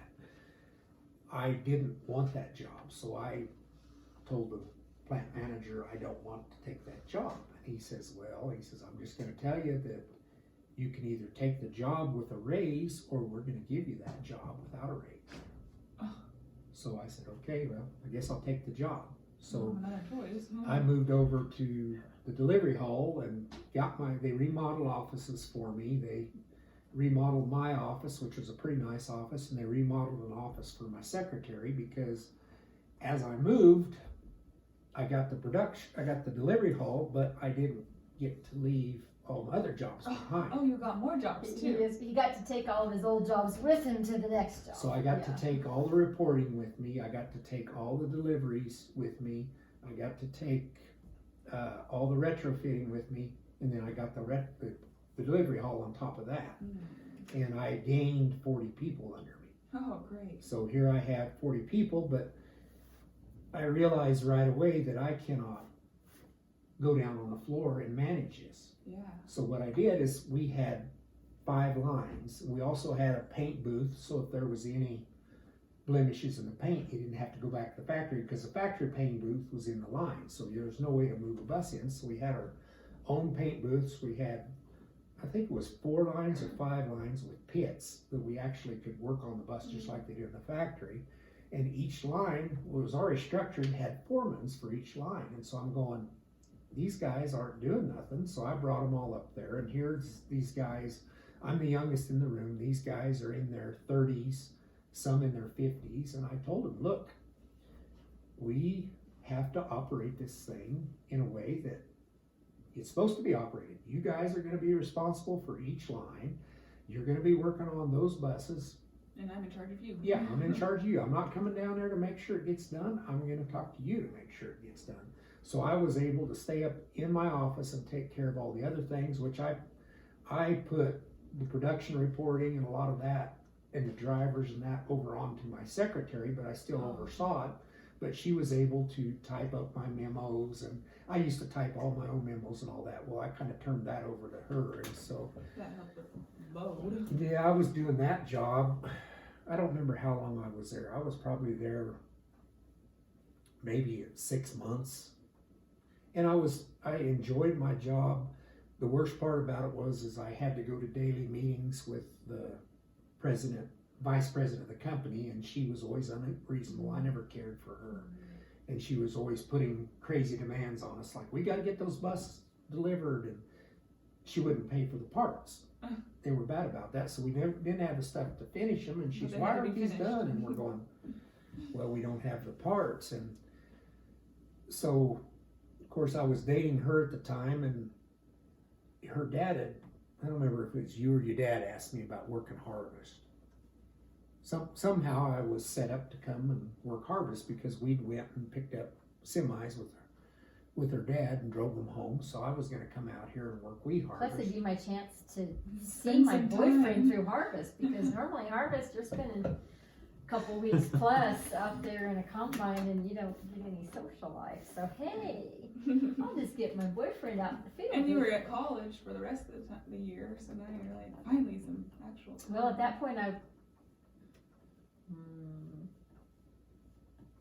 Really, because you were still at Neoplan at the first year of the college. first year of college, yeah, Yeah, because that's how we had our phone call time. Oh yeah. yeah. But I'd scheduled a vacation for wheat harvest for 2 weeks off. And when it come time for this vacation, the plant manager calls me in and says, "You're not gonna be able to go on your vacation." And I said, "Why is that?" He says, "Well, we don't see any way that your job is gonna be covered while you're gone." I said, "I've got everybody lined out to handle it. It's not gonna be a problem." And he says, "Well, let me just tell you this, if you take this vacation, you may not have a job when you come back." So, okay, so I left. Well, a week into harvest, how did that work? Because I think it was a week into harvest when one of her dad's hired man quit. And Well, he quit after harvest. I know, but it was in the middle of my vacation when he quit. And so her dad, I was sleeping downstairs in the spare room, and she comes down and wakes me up one morning. "Do you want a job?" And so I decided I would come out here and go to work for her dad. And so I go back to the factory a week before my vacation's even up, and I tell them I am not coming back. So I'm in the plant manager's office, and somehow the word gets out that I'm quitting, and it gets clear up to the vice president of the company. Well, she comes down there, and before I got out of the factory, and catches me and tells me that basically that's not how you do things. You're not supposed to just come in and quit a job. Well, I told her, I said, "Well, when I left for my vacation, you guys told me you didn't know if I'd have a job to come back to, so Yeah. I guess I'm just Letting you do know I'm something not different going right now." So that's how I left the company. But one of the most memorable times there was, I think I was working production, and that's before I went to the delivery hall, because Al was still there, and Ulrich Allwater, the owner of the company from Germany, was there, and he'd come over a couple times a year, and they always threw huge parties for us. It was a great place to work for the parties, and they took care of their employees. The biggest problem was working inside a fence all the time and having security guards. It just felt like you weren't in it, just felt like you were, Kind of prison-y. I don't know, it's kind of different. But Al brought me up to his office, and he had the owner of the company in there, and he was Albrecht, I think, was probably in his 60s at that time. And it was kind of interesting because Albrecht tells me, "So you're the one I've heard so much about." That Cool. that made me feel very good. Yeah. So, of course, I'm sending reports to Germany every night for a year or two. So Which was really cool, because that's what we did. Some evenings I get to go I into was- the factory with him. I was good friends with the guards, and they knew I'd come in every evening, so they'd let her come in with me, and I'd take her up to where my office was. And I don't know, did I give you a You gave me plant a tour? late night tour of the plant. Oh, That's cool. really You cool did when so you get to much. see everything. So romantic. Like every rom-com you watch, like We were there's living the, a rom-com. the date night that happens, like you're sitting on the roof of the factory and taking in the factory smells, Tyler Childers says. Well, I think she got a kick out of it because she'd have me meet her and some of her friends for lunch, and I'd show up in a tie. You were all dressed up and looking And like here I am, boyfriend. 18. We're going to Pizza Hut. And I'm like 21, so it's not like I felt old at the time, but I wasn't. Yeah, it's just a couple days ago. Matthew was talking to this Thomas kid, son of the guy who's doing the work on the shop. That I don't know. Well, the shop's being built right now, so It- Listen to that this. building that you see from the Carlton station when you're coming down Road 19. But anyway, we're working on that right now. But Matthew was talking to that kid Thomas, who's a 7th grader at Lamar, and Matthew's like, "Yeah, I actually graduated from Lamar back in 2016. So, you know, I've been out of high school for quite a while." I'm going like, "Your graduation was just the other day, dude."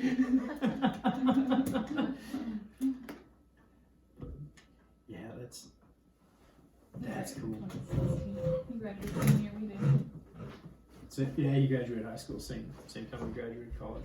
Yeah, like the day after you guys graduated. Oh college, yeah, That was, yeah, Drove that was down rough. night. that was a little wild. Well, because we had Nicole's graduation the same day as my commissioning, And then your and then graduation. my graduation, and then Yeah. come back down to Lamar for Matthew's On graduation Sunday. from high school. Yeah.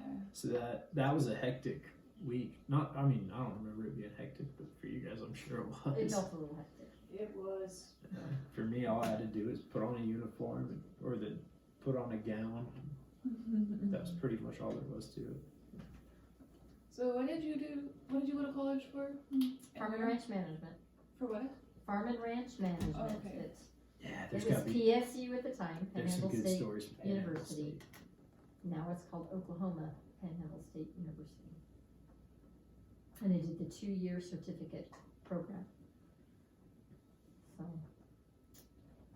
So that was interesting. Having a I boyfriend came at home. home, had a boyfriend at home. I came home about every weekend. That you were gonna marry. There weren't good. We got engaged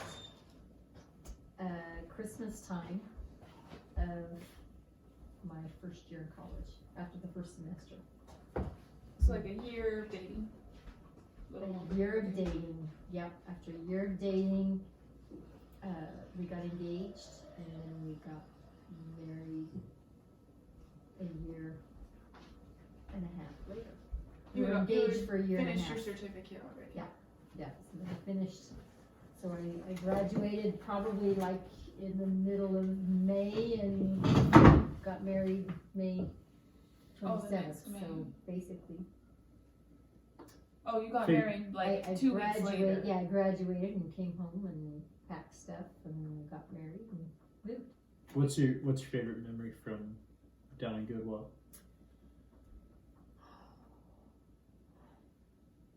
I enjoyed my time there. I had good friends. It was fun. I love the atmosphere of Goodwill, Oklahoma, because it's just down to earth country people. Yeah. And so I enjoyed my classes. I don't think I had any class that I didn't enjoy. But yeah, I enjoyed the social aspects.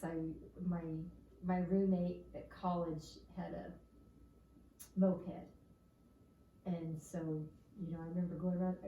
Somehow we got into water balloon fights with some of the guys that were driving around in a pickup that they had turned into a hot tub.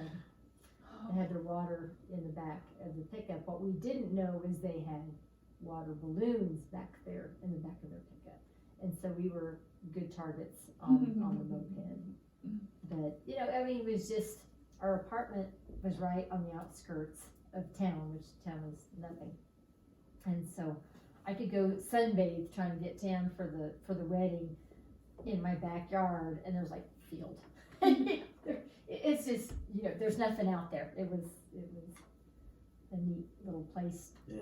to be. It's And like home, but you were with some friends instead of. yeah, and it was small town. It Mm-hmm. was, you knew everybody. So I like that aspect. Yeah, we I wish, to do it over again. It's like, oh man, that would have been fun if Kerry was in college with me. I'm envious whenever you guys talk about your college experience together, because that would have been fun if you and I would have been in college together. college was a lot more meaningful to me after I was married. Like I kind of realized what I was getting an education for. What the purpose of it, that you were actually trying to get educated. for this Yeah, it one, really but I was, just- because before I was just like, I'm just here to get my degree so I can commission and be an officer in the Army. But like once, you know, once we were married and had a baby on the way, I was like, you know, in my mind, I was like, well, I'm doing international studies, so I'll have expertise on the Middle East. So I'll be an asset either like to the military or maybe even like to some government agency someday. Everything just had more meaning. I kind of realized the investment that the Army was making in me and in me like getting an education. I think that's why I did better in school when honestly I had way more going on in my life, just because of all I realized I was like playing high stakes all of a sudden. You could have gotten a 4.0 every semester. Well, maybe not that If first I semester. had married you before college, No, if you had realized that. if I'd realized it from the beginning, maybe I could have, but I mean, want- you were working, you had a baby, you were doing ROTC, and you had 12 credits. It was kind of a lot, and you still got a 4.0. But then when you had I didn't 12 sleep credit, a lot. 12 credits and no work and just ROTC, and that's it. Yeah. You just didn't get a 4.0. So Goodwill, Oklahoma, yeah, we'd go down to OPSU for the FFA competitions, and I remember freshman year we get down there, I walk in the building and I see this drinking fountain, and there's a sign above it that says, "Don't spit your dip in the drinking fountain."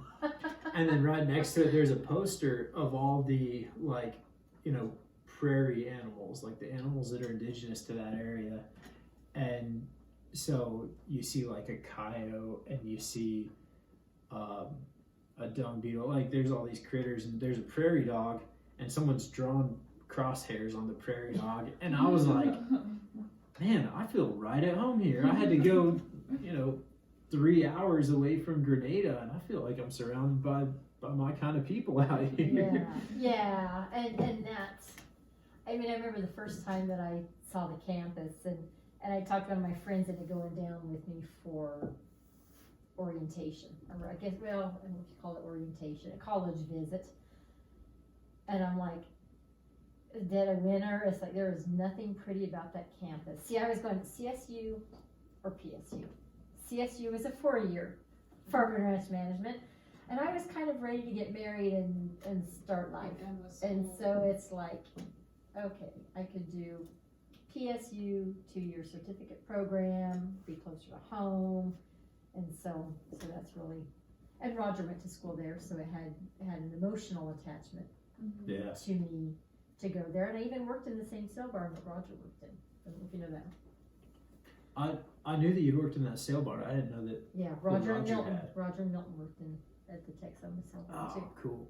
So yeah, that's the other thing I was wanting to get into was I wanted to get some sibling stories. Like I want to get stories on your guys' siblings and also on your parents.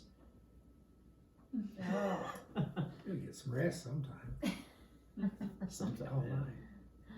I was dad's sidekick. I always told it this way. Mom was the Girl Scout leader, and so she was Gayla and Darla's Girl Scout leader.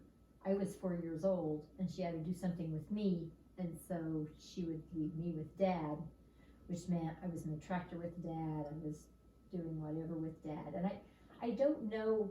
You know, you kind of have to say, where did your interest develop? What caused you to be interested in the things you're interested in? So I don't know what came first, you know, kind of that kind of a thing, because I don't know how much was just hanging out with Dad then. Well, I can't even say that. You know, you talk about earliest memories. I've got a lot of memories of whenever I was little. You know, I would hide under the desk and wait for him to come in from work, and because I always knew he was going to go straight to the bathroom and wash his hands, and so I wait up there to scare him. You know, I'm sure he knew every day that I was waiting there to scare him, and you know, memories of climbing up on his lap, and he would take out his little notebook that was always in his pocket and draw me pictures. And so I knew all my shapes probably whenever I was 3 years old, because he would draw shapes for me. What's and this I would one, Shawna? get quizzed on what all, you know, I knew what a crescent was, and you know, so knew all my shapes, and he'd draw tractors for me, and so I was Daddy's girl, pretty attached to him. I lay in the recliner on the foot part watching television, Mhm. you know, so, yeah, I was always kinda in the middle of him, and so, yeah, I always wanted to go check cattle with him. I always had a fascination with the cattle and the horses, and I liked to draw whenever I was little, so I was always drawing cattle and horses. And like I said, playing with Roger all the time. I think I've always been more comfortable with men because that's who I was most attached to They were from a nicer very to you. early age. Was Than your sisters. Dad? Yeah, was Less drama. less drama. Yeah. I wouldn't get in That was trouble playing Barbies. So yeah, Dad and Roger were who I'd like to hang out with. If Roger was checking cattle, I was with him. If Dad was checking cattle, I was with him. I would wake up early on Sunday morning to make sure Dad didn't get out the door to check cattle. And that kind of applied probably all my life. Like, all my life. Go check cattle with him on Sunday was just, That's why my kids are waking up so Wow. early. They don't want you Yeah, to yeah, leave they and don't- go they don't feed want you to cows leave us. without you. yeah, and if I ever go out, they're not happy if I go. Out Grandma without left them. without me. Mostly Yeah. Billy Bob. No, he's Yeah, he's definitely been more into the checking cattle with me than Lily likes to go along, but she might like to watch the television. movie more. She wants to watch a movie and then pick the up a little fancy bit more. pickup has the movie and that's fine. But she likes to get out too. Like when she went with you. Well, and even Tom, he's a year and a half right now, and he'll see me in my work clothes and he's grabbing a boot. He's in his diaper and he's got the boot. Chasing Yeah. me with the boot and it's like, sorry buddy, can't take you if you're in your diaper. But I mean, I'd go with Dad, and you'd walk into the co-op and they'd make sure you got a sucker. And yeah, Dad spoiled me a little bit in the sense, because I was always tagging along with them. But yeah, I remember he bought me my first pair of cowboy boots, and I was so proud. And I came home with those cowboy boots, and Mom told Dad, "Well, I guess you better take Gayla and Darla back to the store, or take them to the store and buy them cowboy boots too." And I'm thinking to myself, why do they need them? But I mean, if he was out doing something with the horses, I would wait and watch, and when he pulled up with the trailer, I would run out to the trailer so I could ride the horse from the trailer to the tack room to unsaddle, because I didn't want to miss out on that, so yeah, blessed to grow up with that and learn so much, Yeah. because it's amazing how much you learn whenever you're riding around with somebody all the time, and the things you learn about cattle. You learn to watch for sick cattle, and I don't know, you learn how to read cattle, you learn how to just pick up on all of that. You just notice things like you to the point where you can see a cow in the pasture, and you know to look for that same cow. Even Yeah, you I can imagine like differentiate even in them. that 2-year-old pasture, for the most part those cows are all solid black, but I'm pretty sure there's a number of them that are solid black that you know apart from There's the other some I ones. know. There's some that tell me who they are if I don't recognize them at first. There's one that's Behavior and there's one that she's 4 now. That her 2-year-old year she had twins, and she was kind of one of the last ones to calve, and she wasn't wanting to claim the one twin, so I brought her in and had to hide the calf she liked, had to hide that calf away for the better part of the day and leave her with the calf that she didn't want until she decided that one was her calf, because they both smelled like her. She just had decided the one was hers and the other one wasn't. And so then whenever I turned her favorite back out, then it was like she was fine and she let them both suck. But I had to keep her in the corrals and just give her extra food, because I didn't want to bottle feed, but I could put extra feed to her and have her raise them. And it's funny because I had some cattle in one day, and I can't remember what the occasion was, but no, I know what it was. I was out in the pasture. And I had some feed on, and as I'm hauling water, and I'm trying to get out the gate, and she's coming over to me, and it's like, oh, it's you. I wish I had some feet for you. But, you know, I wouldn't have recognized her if she had come out and made herself known to me because of her behavior, you know, thinking I should be giving her something a little extra. I'm your favorite, right? Right.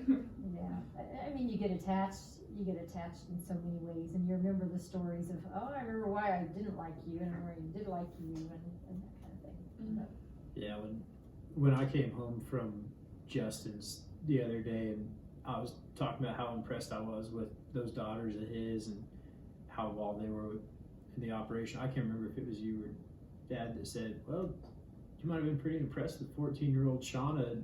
Too. it I was was, me that said that. yeah, oh, it was.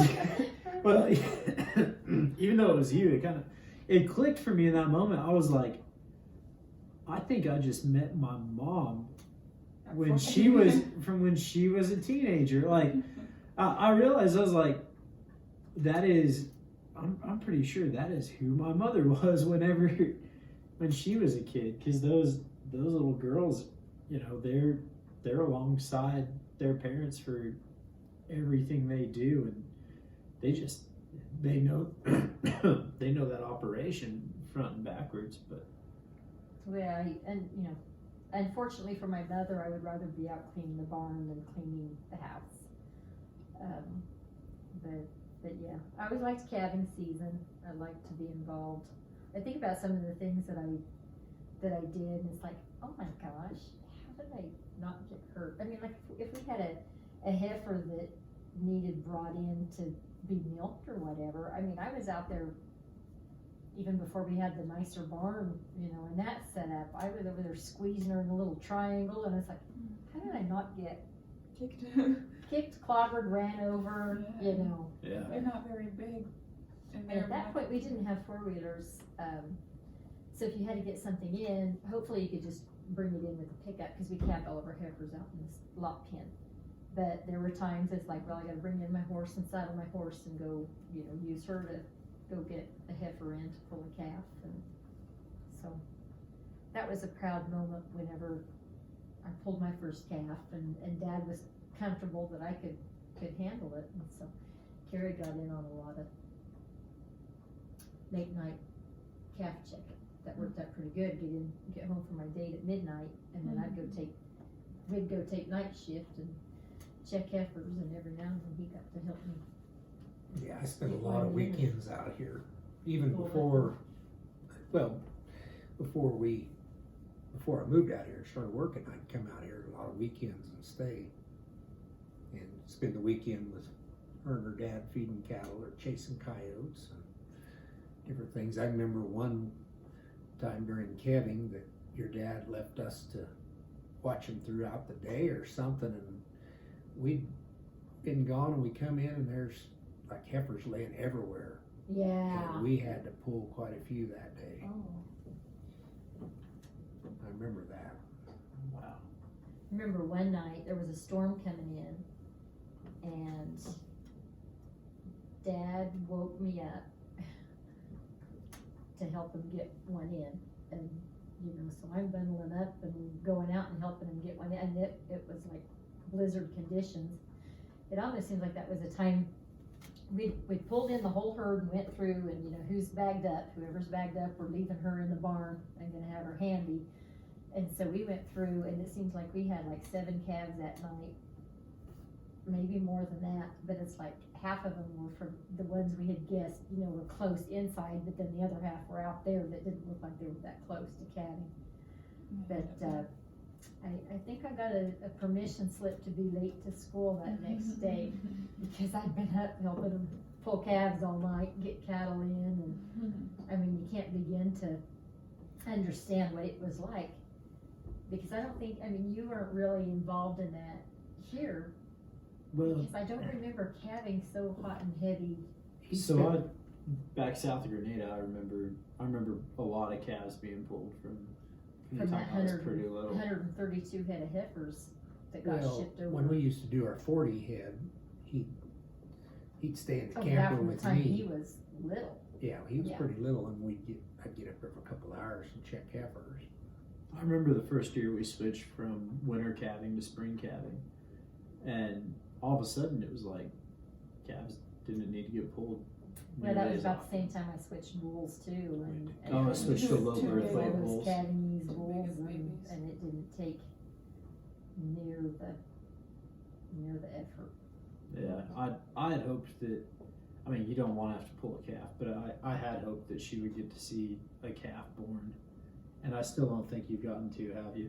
No. Because that was, to me, that was just an incredible thing. Like, you know, I remember being scared as a little kid, but I remember when I finally got a little bit older and I was able to appreciate it, I thought it was really cool seeing a calf be born and like being in there, like getting a little pen ready for him in that calving barn south of Grenada and watching that calf learn to walk.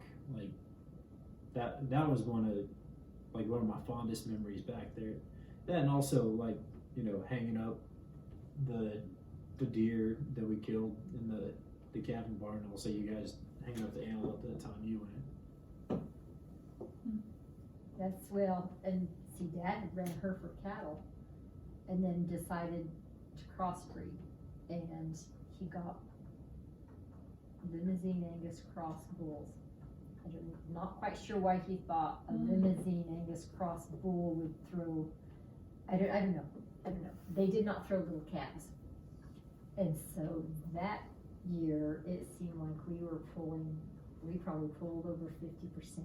Oh. There was one time he took 2 heifers in for C-sections at the same time, and that confused Doc Luber's son, because Doc Luber's thought then whenever you brought C-sections and you brought him in 2 at a time, it's like, no, just that time.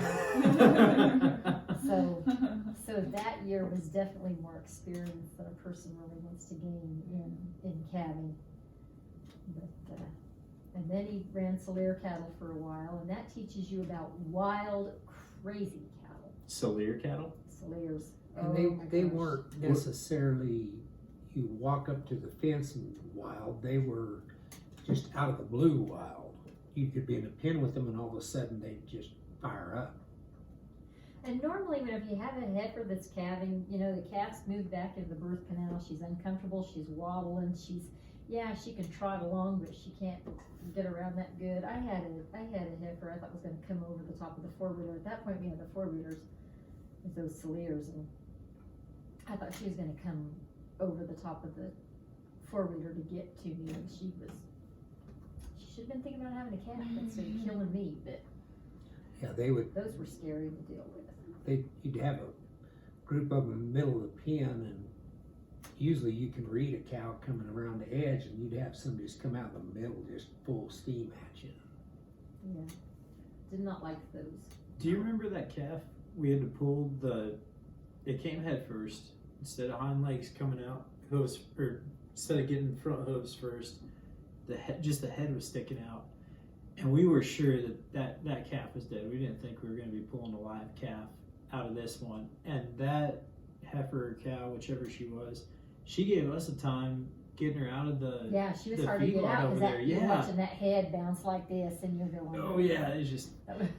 That was pretty painful to watch. And we were ready to pull a dead calf, and I think he pushed it back in there, got those front hooves, pulled that calf out, totally fine. That was the year Dad retired, and he had 300 heifers, well, less than 300 heifers to calve that year, and he divided them up between us and Billy and Gayla, and shipped them over like calving season. It was almost like he went, Yeah, you know what? I don't think I want to calve heifers. I'm just sending Here's these some over. for you guys. And so we ended up with 132 heifers to calve, and we saved 132 calves. We had 100% calf crop out of that, Oh, Wow, that's man. crazy. and we lost 1 calf. So we had 1 twin. And the kicker was, our pen was not big enough for that many, so we had them in the feedlot. So if one was having calving problems, we'd chase it in, load it in a trailer, and haul it over to the calving barn to pull it. So it was a little extra jostling, but we got by okay with it. And really, you did most of the calving. You did the daytime calving. No, Yeah, I think you checked them at night. I checked them at night. Yeah, because I was basically in taking care of kids, but I checked at night, and you did daytime, and we managed to That might Save have every been. one of them. There was one time I remember you were like taking me to square dance practice, and you were falling asleep on the couch. There. I did. I slept on the couch at square Yep. dance practice because there's been a lot of up at nights and yeah. We'll do an intermission here.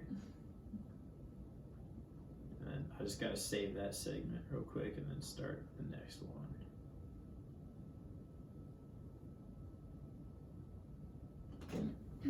We have like a uncensored version we can do. You tell the real story. That's the story that's not I was recorded. scared you were going to be telling real stories. I'm going, these are my kids here. These are my grandkids watching That's this. kind of Your what stories aren't too Let's Have a censored. Drink podcast was kind of like that. We started recording again, so you guys are aware.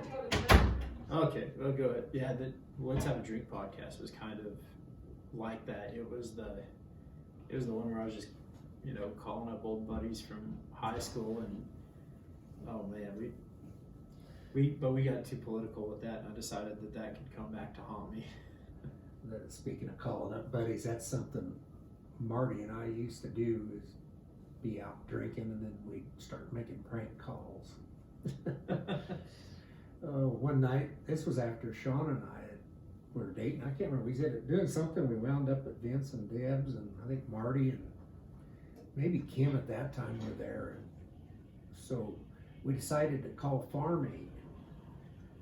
So we found their number, called them up, and I was telling this sob story about how I was a farmer and down on my luck, and they told me that basically that they are the money side of things. They only take donations, they don't give money to farmers. Oh, really? Yeah, so I don't know how you get money from Farm Aid, but you remember that night I called Farm Aid, Marty and I did. Gave them a sob story, how we're down on our luck and depressed, and they said, well, we're the ones that take donations, we're not the ones that give the money out. I didn't remember that. Did you say anything to him after that? I probably did, but I don't remember what I just it remember was. Marty and him calling Oh, we did. 900 numbers. Yeah, Vince and Debs. I think we'd run some bills up on Vince and Deb's phones. Wait, the 900 numbers. That was those. I was like, I used to see commercials for those late at night. I gotta know we gotta tell the Kyle story when the birth and like when you got pregnant with Kyle and when you had him, Kyle's birth story. Ooh, when they got pregnant with him? Is that Not we the went day out you got dancing. pregnant, Hold when you up. were pregnant. When you were, not how you got pregnant. I don't even know okay. that. Okay. Balls going out dancing both times. That can be the off the record story if you really want, but I don't know. Kyle wants to be there for that. Are we recording again? Yeah, we're recording. Oh, okay. We were recording. Right. They were recording when we went to bed. Oh, okay. Got your toilet flush and the whole business. Okay. Oh yeah, Yeah, it'll come welcome through. to YouTube. So yeah, whenever I found out that I was pregnant with Kyle, it was during wheat harvest and Father's Day. And We've been trying, too. And we've been trying. And I wrote Kerry a poem for Father's Day, and that's how I announced to him he was going to be a dad. And as far as Kyle's arrival, we went out dancing with friends on February 13th and got home late, probably 1 o'clock, something like that. I went into labor probably about 4 o'clock in the morning, and I woke up at Kerry and I said, "Happy Valentine's Day." He's not really What the appreciating heck? being woke up, being told Happy Valentine's Day. I said, "You better wish me a happy Valentine's Day because it's never going to be about us again." She always has these creative ways of telling me things. That's how I announced to him that We need to leave. I'm in labor and we probably ought to go have a baby. So we get to Syracuse and I'm in the exam room. Nurse is checking me to see how dilated I am. And I said, "Oh, by the way," I said, look at these sores on my stomach. So they're really itchy. And I pulled up my shirt and showed her my stomach, and her eyes got this big. And she says, you have chicken pox. Oh. Convenient time. So all my, first child and all your planning and all your thoughts of how it's gonna be, and I want the birthing room because it's gonna be most natural and relaxed, and it's like, okay, we don't get birthing room, we're having the baby in the OR, and then we are all going to quarantine because apparently they didn't want everybody else at the hospital getting chickenpox. So Your first quarantine experience, huh? that was my first quarantine experience. Do kids even get chickenpox anymore? They get vaccinated for chickenpox. Yeah, like our So- kids got yeah. vaccines. So Well, your and kids Matthew probably and won't. Mariah all got it.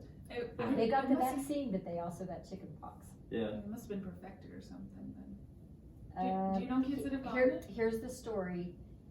The way I understood it, Prowers County did not know you're supposed to Oh, that's refrigerate right. your vaccine, and so this generation got the shot without it being refrigerated. So basically, it was A dud. Is a ineffective. dud, Yeah. and so there were a whole bunch of vaccinated kids in the county that got A chickenpox. bunch of mosquito bites. Yeah, that's a good story.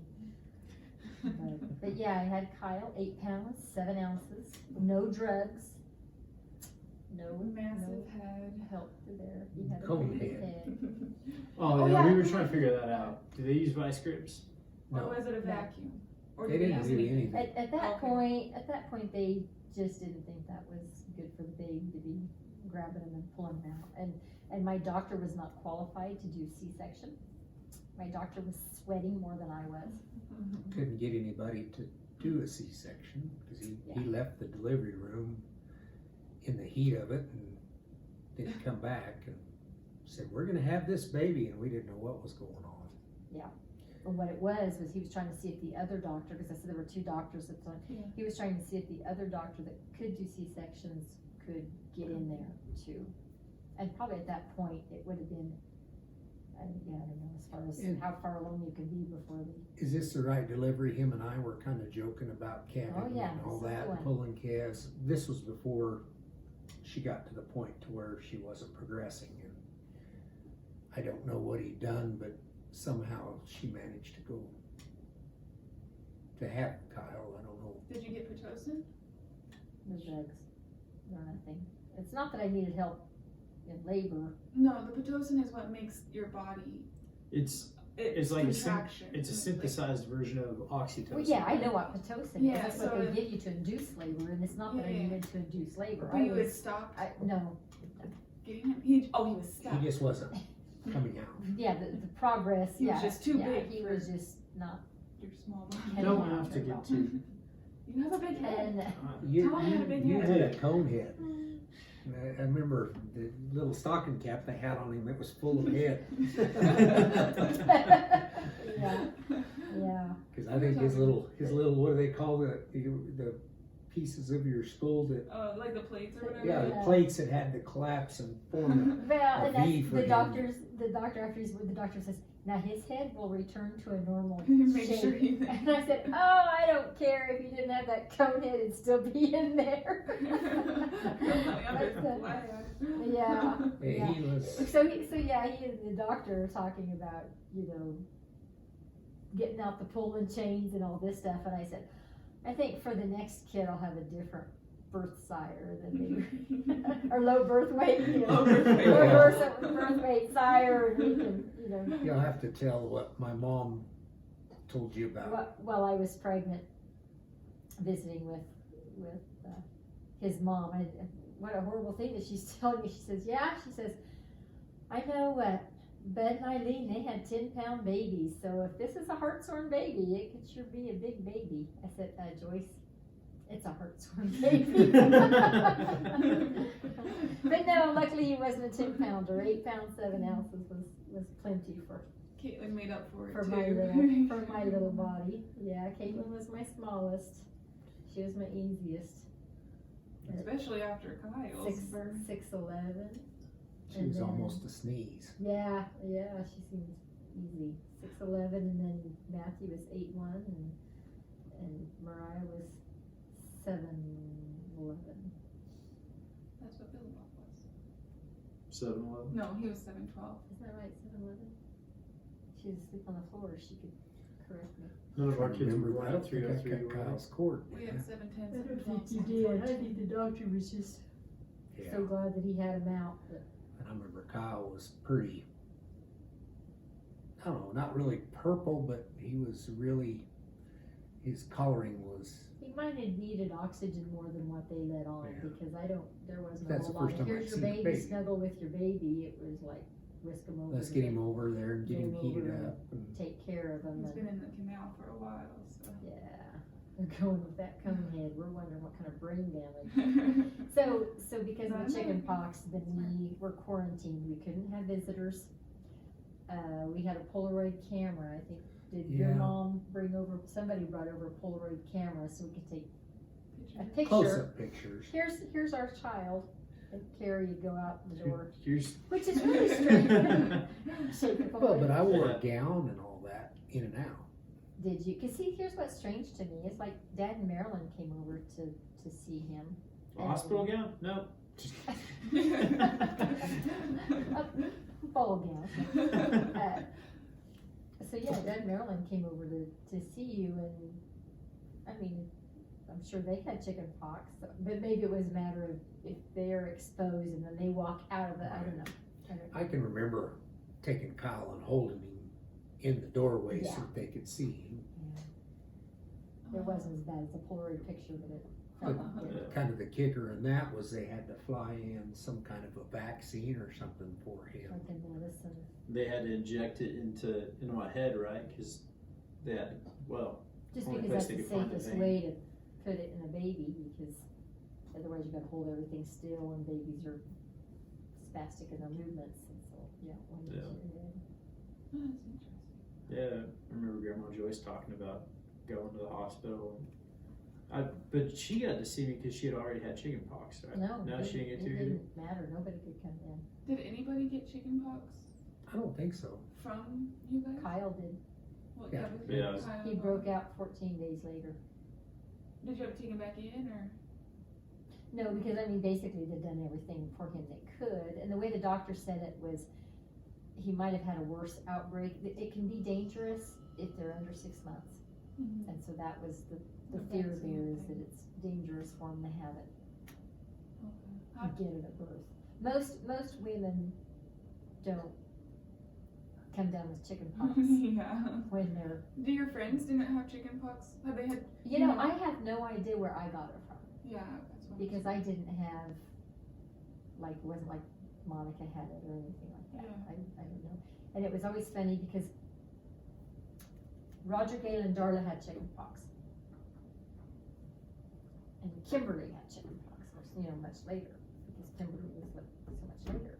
Oh. And Mom always said, you must have got chicken pox when your older siblings did, but you didn't have enough of an outbreak that we could tell. Because it's like, why didn't I get it when the siblings had it? Or Why when didn't I Kimberly get it? Yeah, you know, why didn't I get it when Kimberly had it?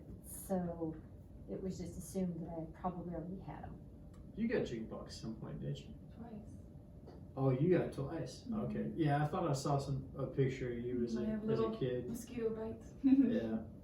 Twice, huh? That's pretty rare. I had to it get pretty twice. bad both times too. Like, Mm, yeah, thank you. that's weird. Great. I'm just glad that I got it out of the way before I Yeah, had any memory of it. Yeah. Because you didn't come down with chicken pox again whenever Matthew and Mariah got it. No. Did Mariah get them before, at the same time as Matthew? 14 days later. Oh. That was pretty unpleasant for me as an older brother, seeing my siblings so miserable. Like mom got some pictures to, commemorate the kids Yeah, you getting have chicken to, pox. that's what- Yeah, You seen my pictures? And I remember I didn't like it because I just didn't like seeing my younger siblings so unpleasant. But, well, not that they were unpleasant, but Uncomfortable. yeah, so knowing that they were. unhappy. Yeah. Did I you just get don't remember being miserable. Yeah, do you remember I don't. having chicken pox? I don't remember it. You must have had it when you were get little, or you're just like me. Yeah, I don't know. I'm No, sure I because you didn't probably get I your don't know had what it. your mom Shawna. ever said about I it. don't. Yeah, I don't remember anything. Apparently, must have had it, or otherwise I would have got it when you and Kyle had it. So. And no one told me that, because I wanted to scratch them so bad, but I didn't, that I would go take a shower. That was one thing nice about being in quarantine, was I had my own shower and all this stuff. But I would get in that hot water, and after this hot shower, I go, oh, that feels so good. The nurse says, oh, you don't wanna take a hot shower, it'll make you break out worse. Oh, I didn't know that. So yeah, quite an entrance. We never got into any stories from Dad. Favorite memories of Grandpa Big, Grandma Joyce, and the siblings.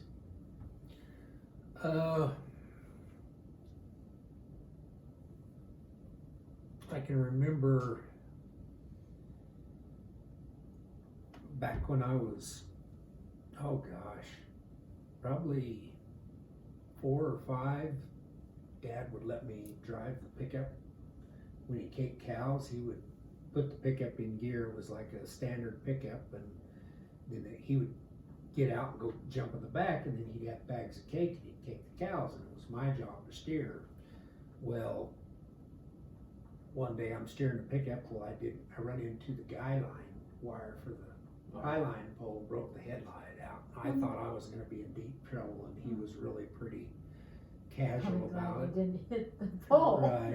Yeah, that could have been so much worse. I can remember a time when, I don't know how old I was riding our Shetland pony, and we had this corral system with a scale by it, and I rode this horse. Well, there was this piece of iron sticking down, and I was just the right height to where it split my scalp. Oh dear. And so Dad picked me up in the pickup, and I never rode in the pickup where he drove me fast, and I don't remember where we went. We went to the house, and I think they wound up taking me to get stitches, but it was like I was bleeding all over the place. And I remember that was a wild ride. One of the funnies, when I was a teenager, I drove their pickup to town when I was 16. That's before I had my own pickup, and Dad had bought this new pickup, and it had I think it had a 454 in it. So I took it into town and wound up drag racing it and cutting donuts and stuff. And so the next morning, Dad wakes me up and he says, you know, one thing I learned when I used to take my dad's pickup out was to set everything back in the box so it wasn't all on one side. So he was pretty good about that. Probably because your older siblings had worn him down to Yeah, it was. having a lot of patience things with he was you doing by They the lowered, time they you lowered the bar a little bit. I didn't get in much trouble. I probably had good reason to, but they never really disciplined me. Oh, wasn't there was an ID, didn't you guys get like somebody's motorcycle driver's Well, license and had grandma yeah. sign it? Mom did. Yeah. Marty had, I can't remember whose license he had, and it wasn't signed, and we got Mom to sign it. Somebody else's for it, basically. And I had somebody else's motor. This is when we were probably 19. And thinking of siblings, it kind of think back on, I think I maybe shot Vince with a BB gun once, and I threw a piece of glass at him once, and he held up his hand to keep it from hitting his face, and so he's got a scar on his hand from that. I used to be a bad tattletale where I was the youngest. They wouldn't include me in their stuff, so I'd go tell on them when they were smoking or if they were doing something. So I think when they got older, they learned if they would include me, that went a lot better for everybody. They had to corrupt you. So by the time I was 14, I was going to parties with them, Sounds like Mark. going to kegers and stuff like that. Sounds like Mark. I got brought home really soused one time when I was probably 14 or 15 from a kegger, and I didn't get in trouble, but my did some I wrong. think the effects of the Didn't they think drinking so that wasn't you trouble with enough. the older siblings was gonna keep the older siblings out I of don't trouble? know. I think it's just the older siblings knew that if they took me along, it'd be a lot better for them, but then they didn't keep a close eye on me either. And I think that was this is kind of not the best story, but the night that they got in trouble was I went with, I think it was Vince, maybe it was just Vince, he took me to a church Halloween party. And the church, I remember they had a tandem truck and it was raining and we went somewhere to go trick-or-treating or something. I think it was Halloween. And so then after the church party, he picks me up. Well, we go to I go real to a party. cater. And this cater's out at these sand pits or something. Well, at any rate, I come home and my parents wasn't happy with him for letting me get into something I shouldn't have. So How much older was Vince? he's what, 6 years? Isn't he? 5, isn't it? Is it 5? Well, he's 60 and you're 55. Right, 5 years. Always Wow. 5 and 6, I think. Sometimes it's 6. So you really were a baby.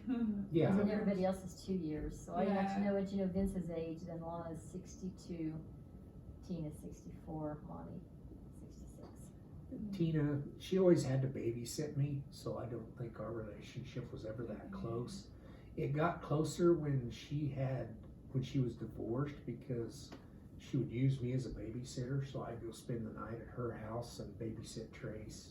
So I got closer with her then, and then later in life I got, there's a few times when she was divorced, I'd help her out, let her use my car when hers was broke down, and kind of that deal. Lana, she lived at home a lot, so we never really, I don't know, it was kind of like we never did much together, I guess you'd say. She kind of had her own thing going on.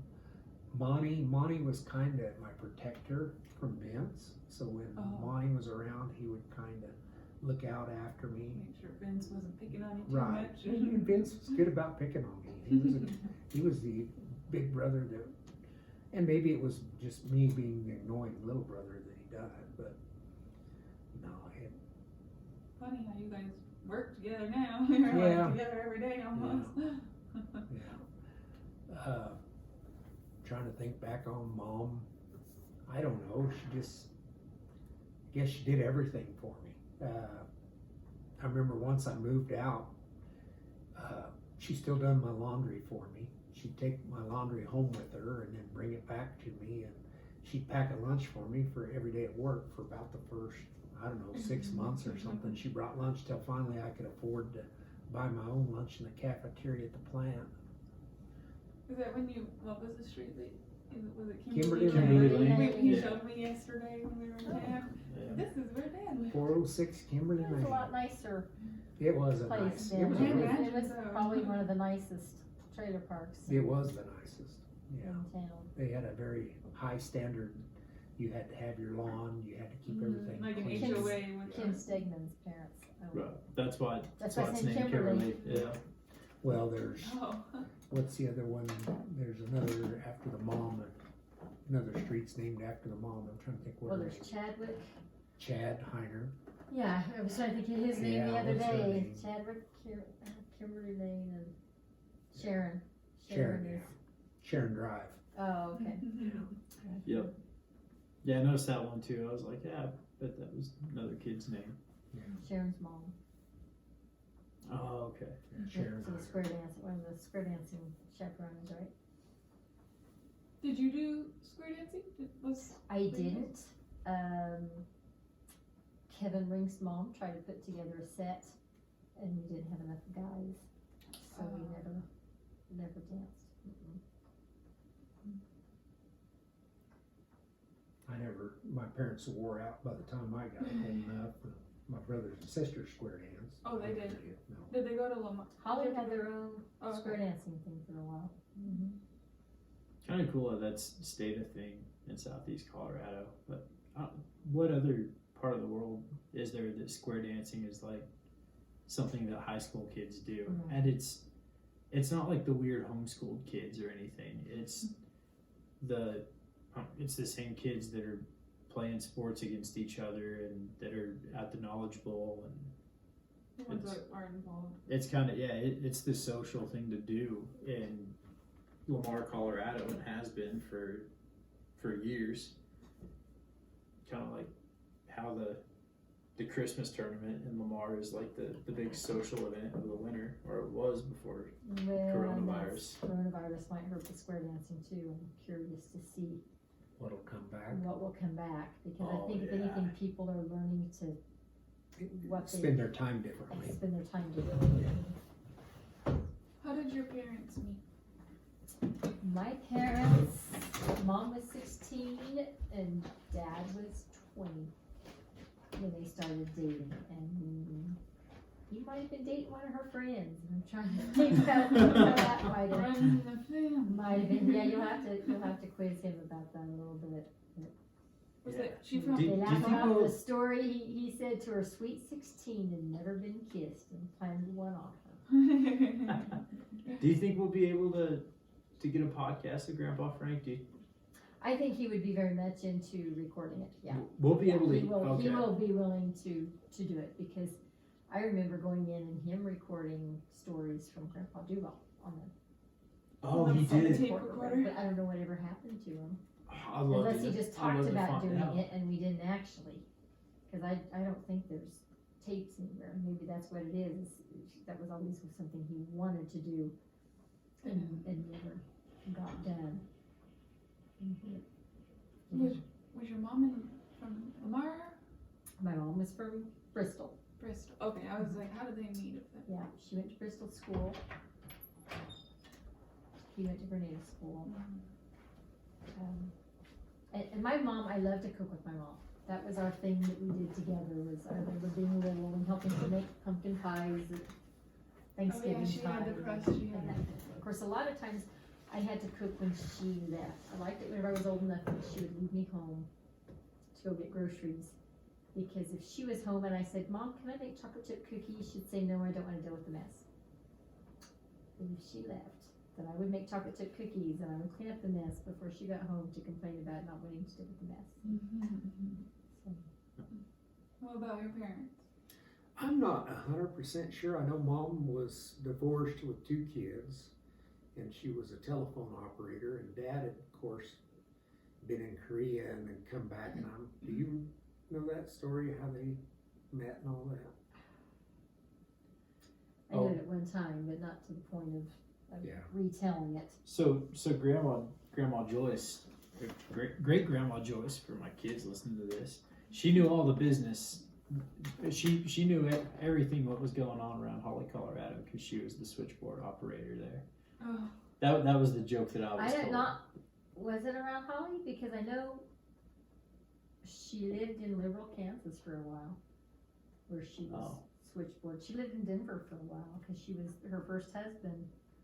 They kind of bounced around, and she lived with his family for a while. Oh, yeah. See, Shawna got a chance to talk to her more through some of the And I dad's should have, health yeah, and I conditions. should have wrote down a lot of her stories. I'll tell you what, their house in Holly getting hit by the tornado, causing them to move to Grenada. Because of that, I was able to get some stories from them whenever I was going over to their house after Spend football more time, practice. yeah. Spend more time getting to see him that way. And Yeah. Whenever I could, when there was a commercial break from Ellen DeGeneres or Judge Judy, I could usually ask them a question about what Holly was like back in the day. But, you know, Judge Judy. they told me about there was a black kid that went to school with them, and Wow, really? yeah, That's a. and it What was year was that? I don't know, but they said everyone was pretty fond of him, like That's pretty just cool. out here, you We know, don't care. yeah, nobody different, but. Well, and that's something you need to remember, ask Vince about the 65 flood, because he can give you a lot better details than I can. Oh yeah, because that ask was a Dad big about event. the 65 flood too. Yeah, because Dad would, yeah.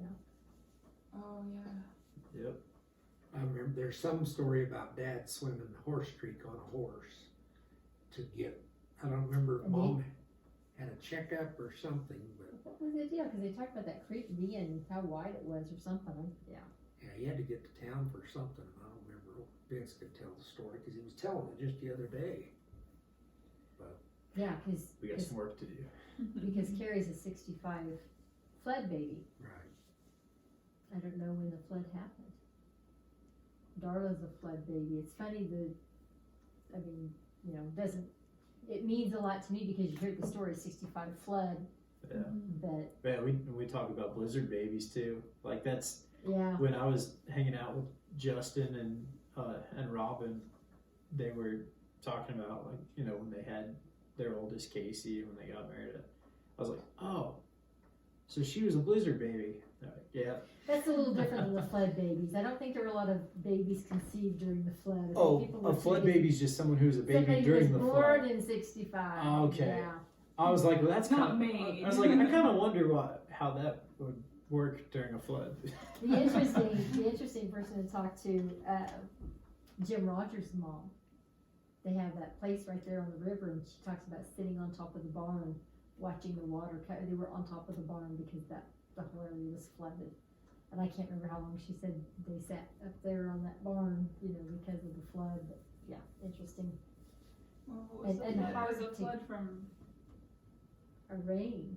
rain? How many Nothing days breaks worth through. of rain and Is that when was John Martin like super full and or was that they talked about like Clay Creek running.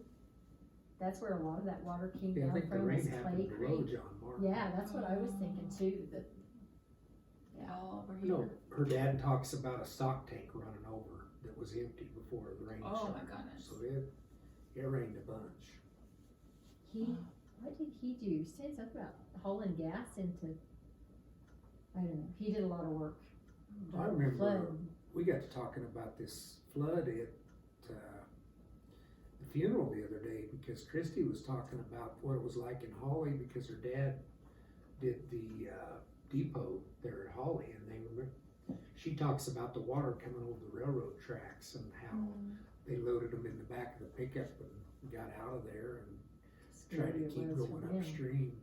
Now they were talking about people walking in water up to their chest trying to get things gathered up before they got That's insane. out of there. So Yeah, that's crazy. Definitely something Quite Yeah. a rain. pretty profound for this area. Yeah. Yeah, they celebrated the 50th anniversary of it, didn't they? Was that 2015? 5 years ago that they had that celebration? Must have You're been 55. 65 Yeah. to 50. Well, and that's like you and the Holly tornado. You're always going to have memories of the Holly tornado and what that was like. Yeah. No, and that was pretty impressive event just to see how everyone responded to it. Yeah. Because how old was you? I was an 8th grader. So it was, in fact, when the tornado happened, we were here Painting at this, downstairs. we were at this house getting things ready so we could get moved into it. And But even we were staying here too. It seems like what were we doing? Sleeping Yeah, on the from- couches or something? from 'cause it time to was- time we stayed here. Like I kept a change of clothes in what was going to be my bedroom for, you know, whenever we ended up staying here unexpectedly. And I ate a lot of like microwaved Tyson chicken that I made downstairs, and I shot a lot of pool whenever I got tired of painting too.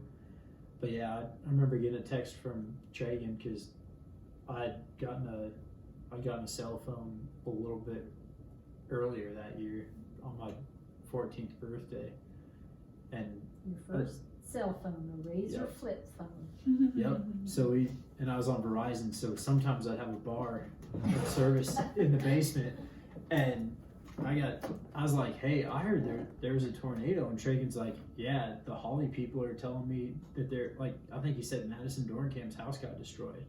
I was like, he's got to be joking. Like, people's houses don't just get destroyed. And Not here.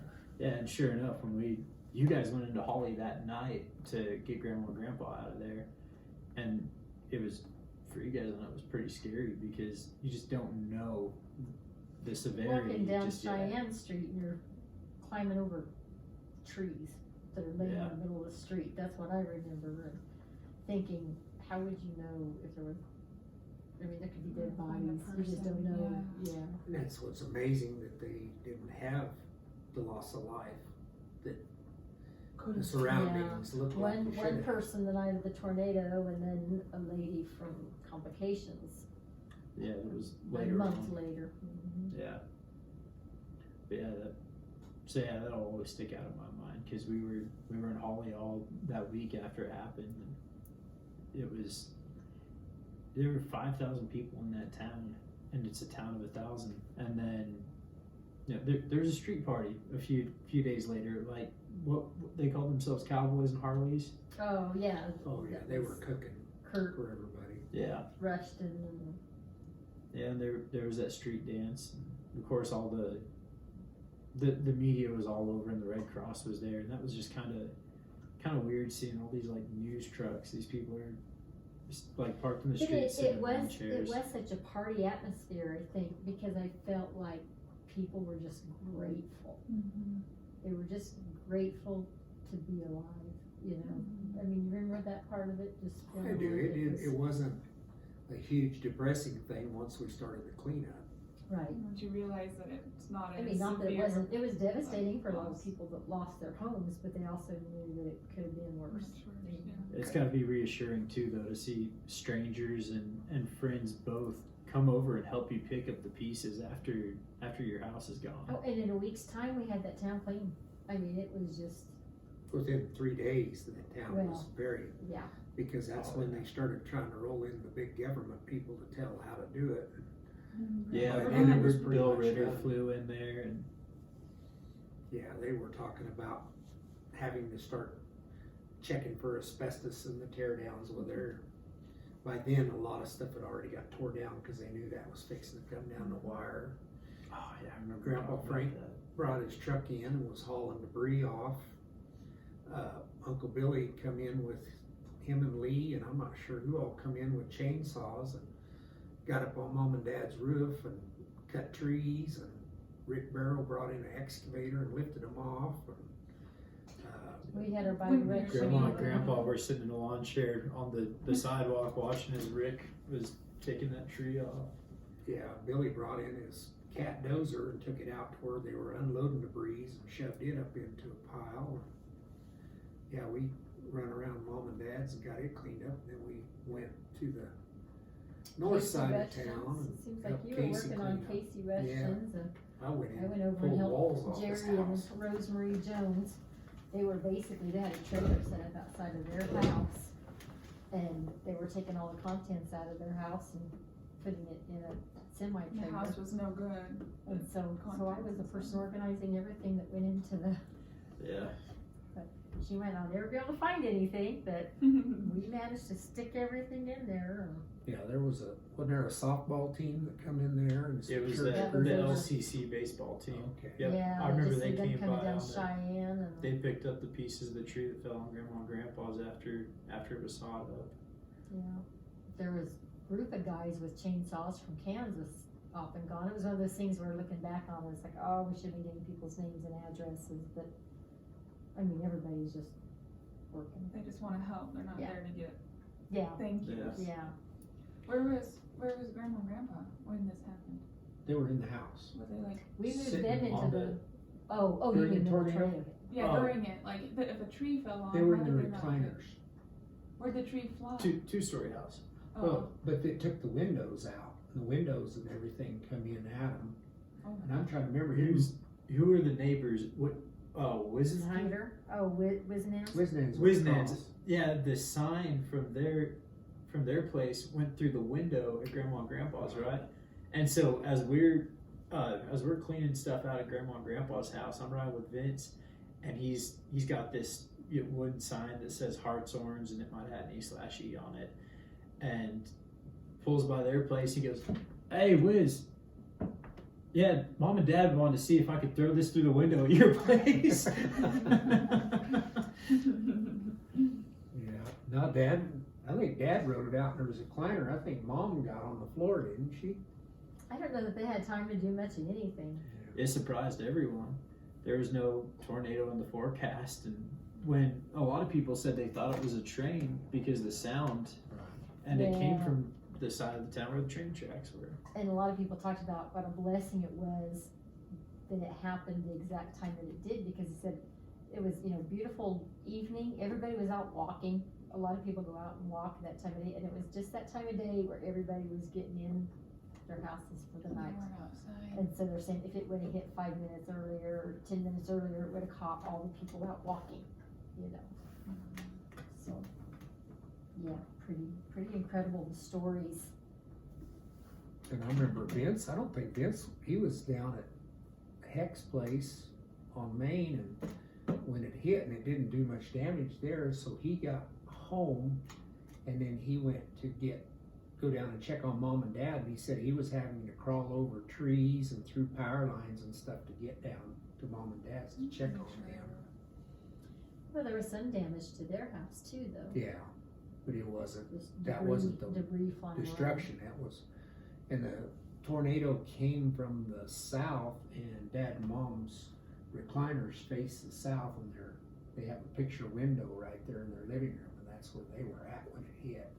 So they were pretty lucky that it didn't. Yeah, I thought they didn't Yeah. get hurt. They were real lucky. Their house, if it wouldn't have been for the tree on the roof, really their house just could have been easily repaired, but it was not livable with a hole in the upper. Well, and we roof. had the foundational architect come in because the insurance needed to know, and he says, yeah, this house had too much damage to So did they structural tear it integrity down? of it. Well, But it's no, they fixed. did fix it. Yeah, didn't they? it's fixed there. It's It was just Somebody's worth living in it more now. in Oh, yeah. insurance to. yeah, it was a nice house. Vince, Yeah. when they bought that house, Vince went in and remodeled it for them. They Oh. redone all the walls and changed, did the same thing we did, knocked out walls, made the kitchen bigger. And did a Opened really it nice up. job on it, yeah. Yeah, that Cheyenne Street was just is nice. Like Holly's a nice town anyway, but yeah, Well, that tornado came in and took a chunk of Cheyenne and then went right down through the park and then right outside of town and just cleaned out, well, took Mary Reinert's house out, right on the end of the park, so it was just a swath right through town, the middle of town. I wish I would have written down all the stories, just talking to people and hearing what happened. Like, you hear about, take out a house, but the fireplace with a little decorative angel was still on the mantle, and Or just like the Yeah. when you hear like goofy things the that you hear. fires and the Bible's perfectly fine. Yeah. Like yeah. those stories, yeah. Yeah, one of Mary's pieces of furniture, like an end table, had something on top of it. Well, the end table was totally flipped over with the piece back on top of it. Stuff like that was kind of crazy. It was just like, A couple that we know that live out north of town, she had lost her wedding ring like years before, and through the tornado took their house. Well, they'd had their house recarpeted, and she always thought that they would- people who recarpeted stole her ring. Oh, And the tornado took the house and took the carpet. Somehow she found her wedding ring through all Yeah. under this. the carpet. Wow. Wow. But it took their house, it destroyed all their It vehicles. destroyed their everything. vehicles. It sucked their vehicles in. Yeah, kind of like a can, just Oh, the pressure. that's weird. Their Wow. checks ended up in Kansas. I can't remember where at in Kansas. Bird, Oh, yeah. Bird City, Kansas. Bird City, Yeah, Kansas. Is I remember where that those story. checks ended up? Isn't that crazy? I remember hearing that story. well, and like Bill O has his feedlot out there, and they had cattle they had to euthanize because Oh, they had his was boards bad. through them and stuff like Oh. that. His was bad. I don't know how many cattle they ended up having to put down because they just got impaled. And they said, oh, a lot of them lived for a long time. You wouldn't realize what had happened to Yeah. them. Well, They and put a his hole in their stomach. They don't know. his feedlot was kind of on the edge of the tornado too. The tornado kind of went through to the Took his sprinkler. his sprinkler right But that there. Well, across that the hit highway, Doug didn't it? Butler's house out there too, didn't it? Because it went through and took all his trees out. So did it go into like, it went towards Kansas or? No, it kept going Yes. north and went up. That's how it got those peoples. They lived probably Countless. 6 or 7 miles up Oh, north wow. of Holly. So Oh, they just okay. kept traveling. It was on the ground. I can't remember how long, but it was on the ground for quite a while. But yeah, we went into town and they'd already went through with some kind of dozer and dozed a path down the street so we could walk. We had to park at the end of Cheyenne and walk into mom and dad's house. Oh, they wouldn't let you, yeah. Yeah. There was no way. I don't think there wasn't any But official. we eventually police. we were just able to drive around the other way to move them because we picked them up that night. They spent the night at our house. Right. And then we moved them into the White House Dad and Marilyn were still living here, and we moved Big and Joyce into the White House. Well, no, they weren't living here. Were they gone? They were already moved by then. Because you guys were like I said, we painting. were painting. Oh, that's right, that's right. Yeah. Yeah, we weren't in You here. just didn't but- have your stuff in here yet. And so they lived there for what, probably 4 months? Till they bought the house in Grenada, moved into it. So yeah, I've had both my grandparents live in that house. It's kind of odd, yeah. You've lived in it? Yeah, I've Mom lived in there it. with my oldest daughter. That's so yeah. I'm pretty fond of that little house. They got along good with it. Good memories in that house. Oh, I just remembered one story that I had to get on this. It's almost Christmas time. Oh, my Christmas story. I loved Christmas in the little white house. Roger was always the ringleader of us girls, and so it was always a big production to sneak out of our rooms and to see the packages that Santa brought. So he'd plan for this, and he'd have the flashlight and all of this, and he stayed across the living room in a little room, but he would come over to our room to get us up and lead us with flashlight back over. But the vent, by where the vent is, it makes this creaking noise. And so we'd be tiptoeing across and we'd hit that creaking noise in the floor, and Mom and Dad would say, "Get back to bed!" And then I'll go running back to bed. For how long? How long do we wait till we try it again? And then that time we try to walk out around the creaking noise a little bit. But yeah, then we get out there and look under the tree and see what Santa had brought. Everything was always wrapped. Santa never left stuff unwrapped. It was always wrapped. So it wasn't like we were peeking in packages. We were just looking Seeing at what the yours wrapped looked like. box. See, our Santa always left them unwrapped. Yeah, same. Santa had, well, and then like a stocking one had like one wrapped movie or something. Yeah, I don't know if we ever. But like Santa was the cool gift, is what we Oh, yeah, we'd have sleeping bags or Yeah. bicycle or something Yeah. like that. That's what we'd get. Yeah. Usually, it was kind of. I remember as a kid, every year we got a coat for Christmas. Every year you could count on getting a coat, but that was always something that was really welcome. Tell your pop story. Yeah, I didn't want to Oh, interrupt yeah. her story. It was kind of it tells you how rare it was for having pop in the house. Mom got me a pop for my birthday when, gosh, I don't know how old I was. Well, she wanted to get it cold for me, so, and I didn't know she'd got me a pop. Well, she stuck it in the freezer and forgot about it, Oh, so no. it exploded in the freezer. Oh, And no. it just tells you how rare it was for us to have pop in the house. But then through Swan's coming to the house, she got a pop making machine. So Like then what it was you like guys I talked got about. all the about pop I the could other day. drink. Oh, okay. It was basically a carbonation machine, and then you added your syrup.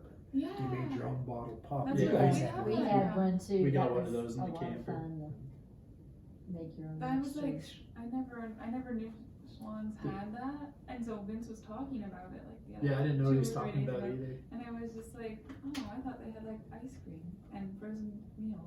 I didn't Yeah, know they they had did, like a yeah. machine, Then you bought your syrups from them, and you bought your little the replacement canister of thing. your carbonation stuff. Yeah. So. It goes back to your dad being little, like in the carbonation. That's where you get it. You just drink a lot of pop. That's why We it's did, called. we drank a lot of pop. Yeah. Our generation up on Dr. drank a lot Pepper. of pop. Yeah. That's why my Well- nickname when I went to school at Holly was a fat man from Plainview. Wouldn't that be great? You start a new school, they give you a nickname, Oh, Fat how Man from kind of you. Plainview. Oh, those kids are I don't getting think so he was much that trouble bad. for bullying or hazing now if that was going on. And But- what they got away with back in the day versus now. Yeah, we probably ought to all get to bed. But Yeah. I always got to close out my podcast with what kind of music you're listening to, movies, TV shows, even books. We listened to a lot of The Message on Sirius Christian radio and pop rocks. Yeah. Those are kind of my 2 favorites right now, but I can kind of jump around and Favorite bands and musicians? oh gosh.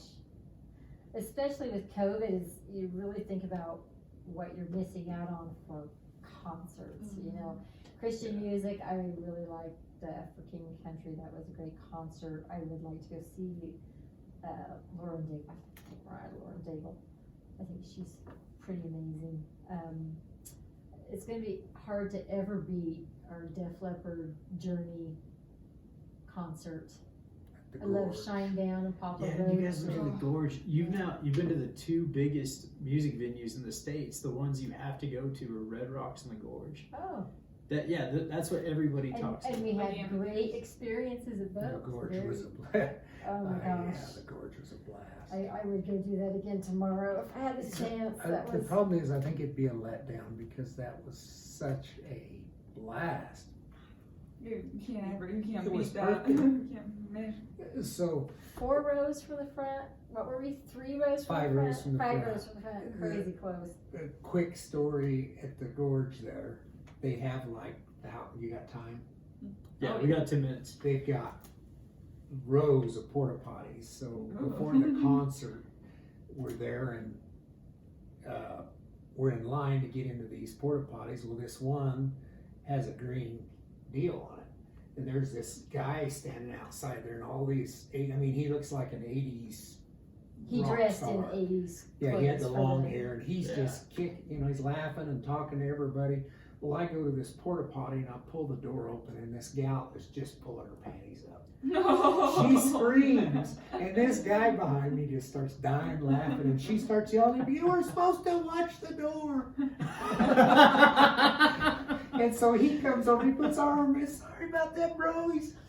That just set the tone for the whole deal. It was just a party from then on. Our wild peers out I didn't. reliving a moment, I guess. Yeah, it was like back in high school. And the Gorge, we're driving, and it's like, you feel like you're in the middle of nowhere. There's nothing to see.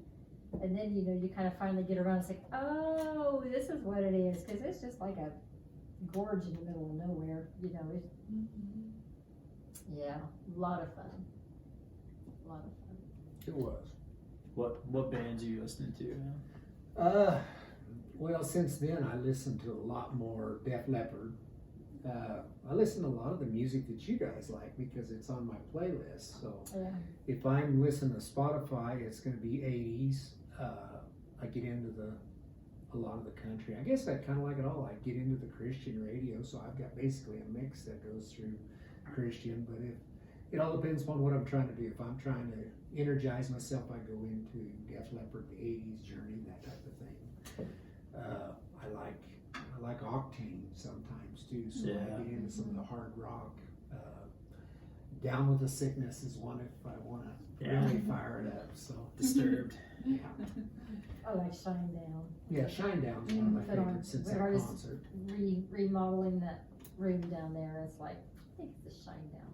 Yeah, so Shine Movies, Down Radio. all time, no hands down. If you're my grandkids, great grandkids, great grandkids, watch John Wayne the Cowboys. We Yeah. watched that the other day. It was my second time to see it. And yeah, It's good my movie. all-time favorite. I remember the first time I watched that.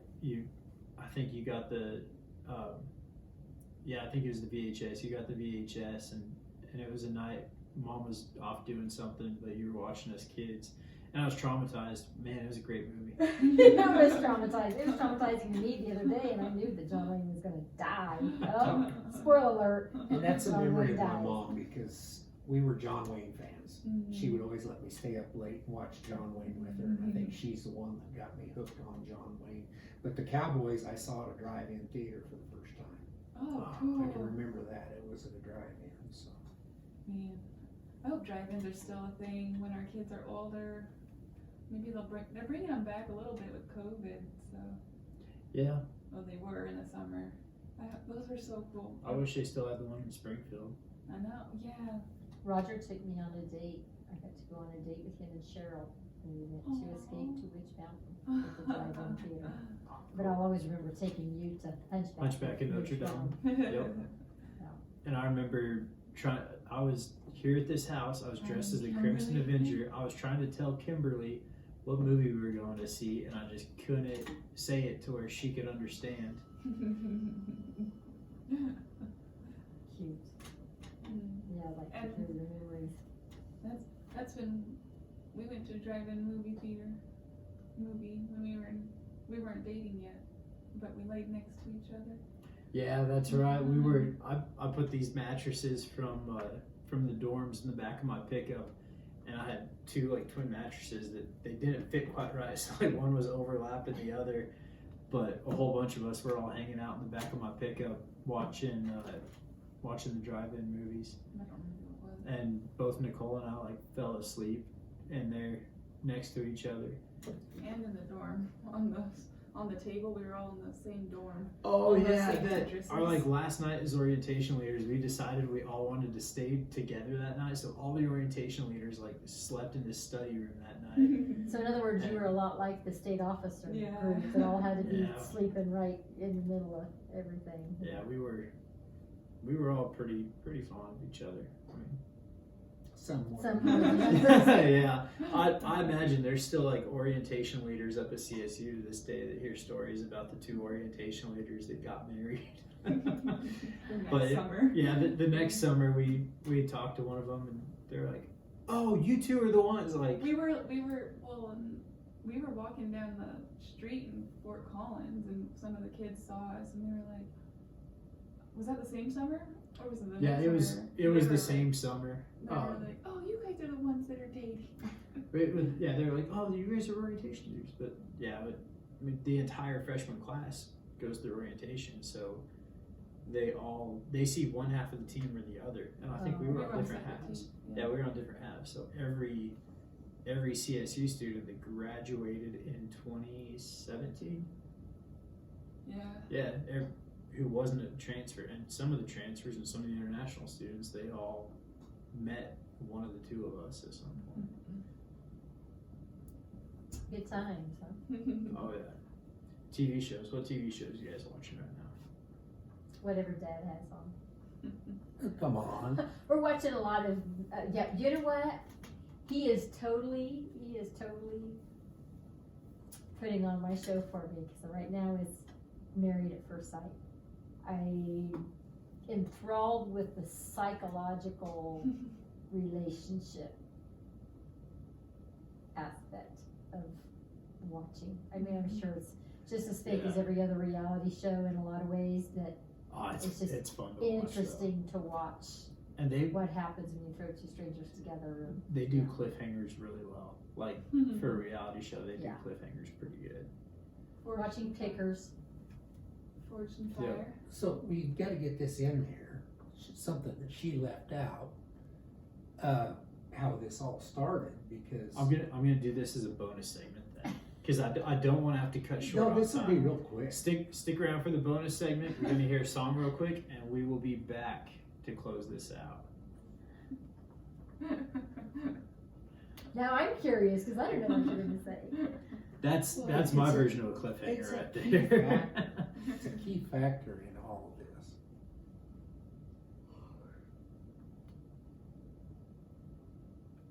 And we're back. Exclusive content, bonus content. We've got to get this in here. All right. So basically, what I wanted to mention was she's actually the one that asked me out first.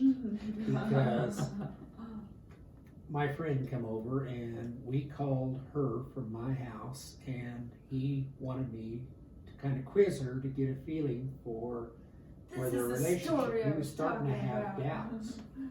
And so he wanted me to kind of get some information from her on where they were at. So I had mentioned to her that I really thought her sister, I'd seen Gayla around town, didn't know Gayla, and I told her, I said, yeah, your sister's pretty good looking, you know, I'd kind of like to go out with her. And This wasn't the same conversation. no, You it was, had mentioned this is earlier. prior. And so we're on the phone together, and so she asked me, she says, so when you gonna ask my sister out? And I don't remember exactly what my answer was, but I kind You of, said, oh, I don't know. yeah, kind of hem-hawed around about it. And it wasn't very long after I kind of answered, she says, so when you gonna ask me out? Well, my friend was listening on the other extension, so that kind of gave him a pretty good idea. The one she that- was dating. Yeah, that maybe things were The one I was about done there. icing just a little bit. That's Yeah. why he was trying to quiz to find He out. He wasn't could have sure where asked he was me at. where things stood, and I probably would have told him something he didn't really want to hear. So technically, she kind of asked me out in the beginning. And then double asked you out because I said, "Hey, why don't you come over to Monica?" But we didn't do Oh, that no, on I that forgot second about that call. story. Yeah, That's we the didn't story do I that. was So that's talking kind of where things. It's kind of a wonder I didn't say, "Gosh, I feel like you're deceptive because you were part of trying to trick me into." Well, I was just kind You know of. what? But I didn't know that until I don't know how long. I don't know how many months it was until he told me. Yeah, Andy was on the phone whenever. Yeah, so that kind of didn't. But I don't know how we went from there to you, and I guess that's running into each other or something. Yeah, later because on. September. I was thinking September is whenever. Oh, so you had like a few months in between. Yeah, it's not like we started dating the next week. Right, right, because that was maybe August when we had that phone conversation. September, and then we started dating. I really just, I'm really good at opening my mouth without thinking about what I'm saying. And so This was what good I was timing. thinking, I guess, just kind of popped out to me and asked me out and, flirting with him a little bit. And then I So- didn't think about it again. It wasn't like I didn't ever sit back and go, I wonder if he'll actually ask me out. It was just flirting, and he didn't seem very interested whenever I said that. Yes, he didn't was. say, sure. He Well, and when was instead going, how do I answer that? My friend's I don't over even know, here. I don't even think you answered it. I don't remember how. I think I was. Yeah. I'm just like, I was also the first one to tell him that I loved him before he told me, Yeah. but that was okay. That's how I was feeling, so I I said don't it. know. We would say like love you like casually as friends I maybe before we were meant it dating more. anyway. Well, and in our generation, you didn't say "I love you" as a friend. Yeah, you don't say that to your friends. You don't hug on your friends. You don't. Yeah. So to me, it's very unusual. Even watching the hugging that guys do now, it's like shake hands, hug, and it's like that's different. But it's totally your generation because my generation Well, didn't and do that. and the thing is kind of getting back into it, but my family wasn't an affectionate, huggy, touchy family until she come along. My dad had never, I don't know if my dad ever said "I love you" or hugged me or anything like that until she come along. She kind of brought that into my family as being that type of a person, and it really kind of brought our family closer together and brought our feelings more to the forefront. And I loved his daddy. Yeah. I was so close to Grandpa Babe. I don't know if you realize Oh yeah, I Oh. remember, how close we 'Cause- were. and I think I probably know a little bit better than my siblings because I remember when he would cruise around and when he would drive that Right, red he'd and come black out pickup every everywhere, day, and we even spent when a he lot of had time together. that tan pickup that Mike ended up buying from him. Right. When he'd cruise, he'd come over to the house and he'd help us bring cattle and drive combine. Joyce was always harder to get to know. She was more reserved. You really got closer with her once Dad's health started Yeah. failing and Yeah, helping her and we through all that. stayed in the hospital together, we stayed in the hotel together while he was in the hospital, and I drove her back and forth, and Yeah, it was we were his 3 weeks. his fondness for you was pretty apparent. Yeah, it was pretty mutual. He once asked her whether she steps off a curb or jumps off. That was the first time he met me. The first time he met me. Oh, and then let's talk about the first So time Grandpa. First time I come through this door over there. Oh, you Her used the dad. front door. Yeah. Yeah, I didn't know any different. I come through that door, and I remember Kimberly looked like she had just lit on the couch because she was on her knees, and it's like, you know. She would have What am I been. about to see? She would have been 10 whenever we started dating. So then she introduces me to her parents, and her dad, one of the first things he says to me, "Kerry, that's a girl's name." Thanks. And later I said to my dad, this is the last guy I'm ever bringing home to meet you. I can't believe you said that to him. So then I could never date anybody else because I'd made a vow and a solemn oath to my dad that I would never bring anybody else home to meet him. Good thing you didn't want to. That would have stunk otherwise. I'm glad we got that one too. And my mama loved Kerry. Yeah, she told me loved that if Kerry. anything ever happened between Shawna and I, that I was still gonna be part of the family. Yeah, I always said it'd be tough if we broke up because I'd sure miss my family. She'd miss you. Yeah, she'd disown me. They were gonna let you be responsible for losing good health either. Well, okay, so whenever Robert quit and the job was open, I said something about maybe Kerry would take it. Dad said, well, you better not ever break up with me.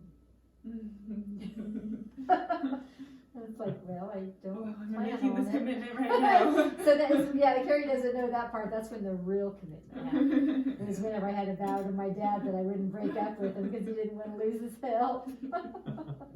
So there was a time when I thought I might never ever come back out here again. Her friend Rose had been here to visit, and so we took her back to the airport, and we left early in the morning or something, and so I come out to spend time with the family, and they were all downstairs playing pool, and her and I were tired, so we come up here, and there was a couch right over here on this side over here, and her and I laid down on the couch and fell asleep. I was laying in the back, and she was laying in front of me, and her dad came upstairs and saw us, and he woke us up, and basically told us how that wasn't the way That wasn't appropriate, or to do in front of her little, that wasn't appropriate in the house in front of her little sister, and sent me home. you better get home. Yeah, I didn't, that was pretty spooky. I don't know if I'm gonna come back. Yeah. So we got in trouble for being in a horizontal position. I imagine Grandpa Frank could intimidate. Oh, well, yeah, because he's a very serious person. He Yeah. doesn't Yeah. swear. He doesn't yell. Yeah, But he's the best very, guy. very disciplined. Once you get to know him, he's pretty Yeah. awesome. Yeah. It amazes me to go into town, and just the other day I was picking up some pipe at Rancher Supply, and one of Matthew's classmates, Hunter was a classmate, right? Hunter Wilson asked me, well, so how's Frank doing? What's he working on now? So all these young people are very interested in what he is doing, and they know a lot about what he's capable of. So He's impressive. He's done some impressive things in his lifetime, and Talking to Sam and Teresa, like you can see the respect that they have for him too. Just talking about really, Oh, yeah. I didn't know how. I think everyone knows that you drive by his house and you see this tractor that's hoisted clear up in the sky. You know, and anyone who's been out here has seen that there's an oil tank 6 miles further south of of where it was. Just the things he does are not the things that an average man gets done. And how active he is. There's nothing about him that seems like an 84-year-old man. And one of his best friends, one of his best friends right now is a 30-year-old guy. How old is I'm not sure. 34, 36? Yeah. Who is it? His name's James Perry. He runs Rampart Supply out of Colorado Springs, Denver. and They Pueblo. met at a tractor Okay. pull. They'll come down here and spend the night with Dad, and yeah, they're tight. They're tight. Cool. Yeah. Brian Shaw Yeah. is his other. He's an inventor, buddy. Mhm. They like to bounce ideas off each other. Which is just funny how many because feet better? well, it was Brian's dad that Terry Shaw who was Randy. Well, Terry's Randy. the grandpa, right? Terry, no, Rex. Rex and Oh, yeah, I don't know where yeah. I got Terry from, but yeah, Randy was the one who he was always pulling tractors with. We gotta get him on. Tell some stories. Yeah. Him and Uncle. And her siblings. Might get started later in the day. Yeah, I think so. I knew this one. I honestly knew this one was gonna go pretty long. But Well, and yeah, there's so much more that There's so many stories. There's so much. They didn't talk about every year of life. Like, well, yeah, because you could go through each of the kids and their births and stuff like that. we didn't even talk about the blizzard of 2006 or That's a story in itself. yeah. Yeah, that could be a whole hour segment. Yeah, there's plenty of defining events that left a certain impression on me, that's for sure. But we can wrap this one up. Yep. Mhm. But yeah, this is Join My Pyramid Scheme It's a lot. for the future generations to come. Hope you enjoy listening. Yeah, What is this? uncensored version. Bonus content. I do. No, kinda that was a pretty censored version.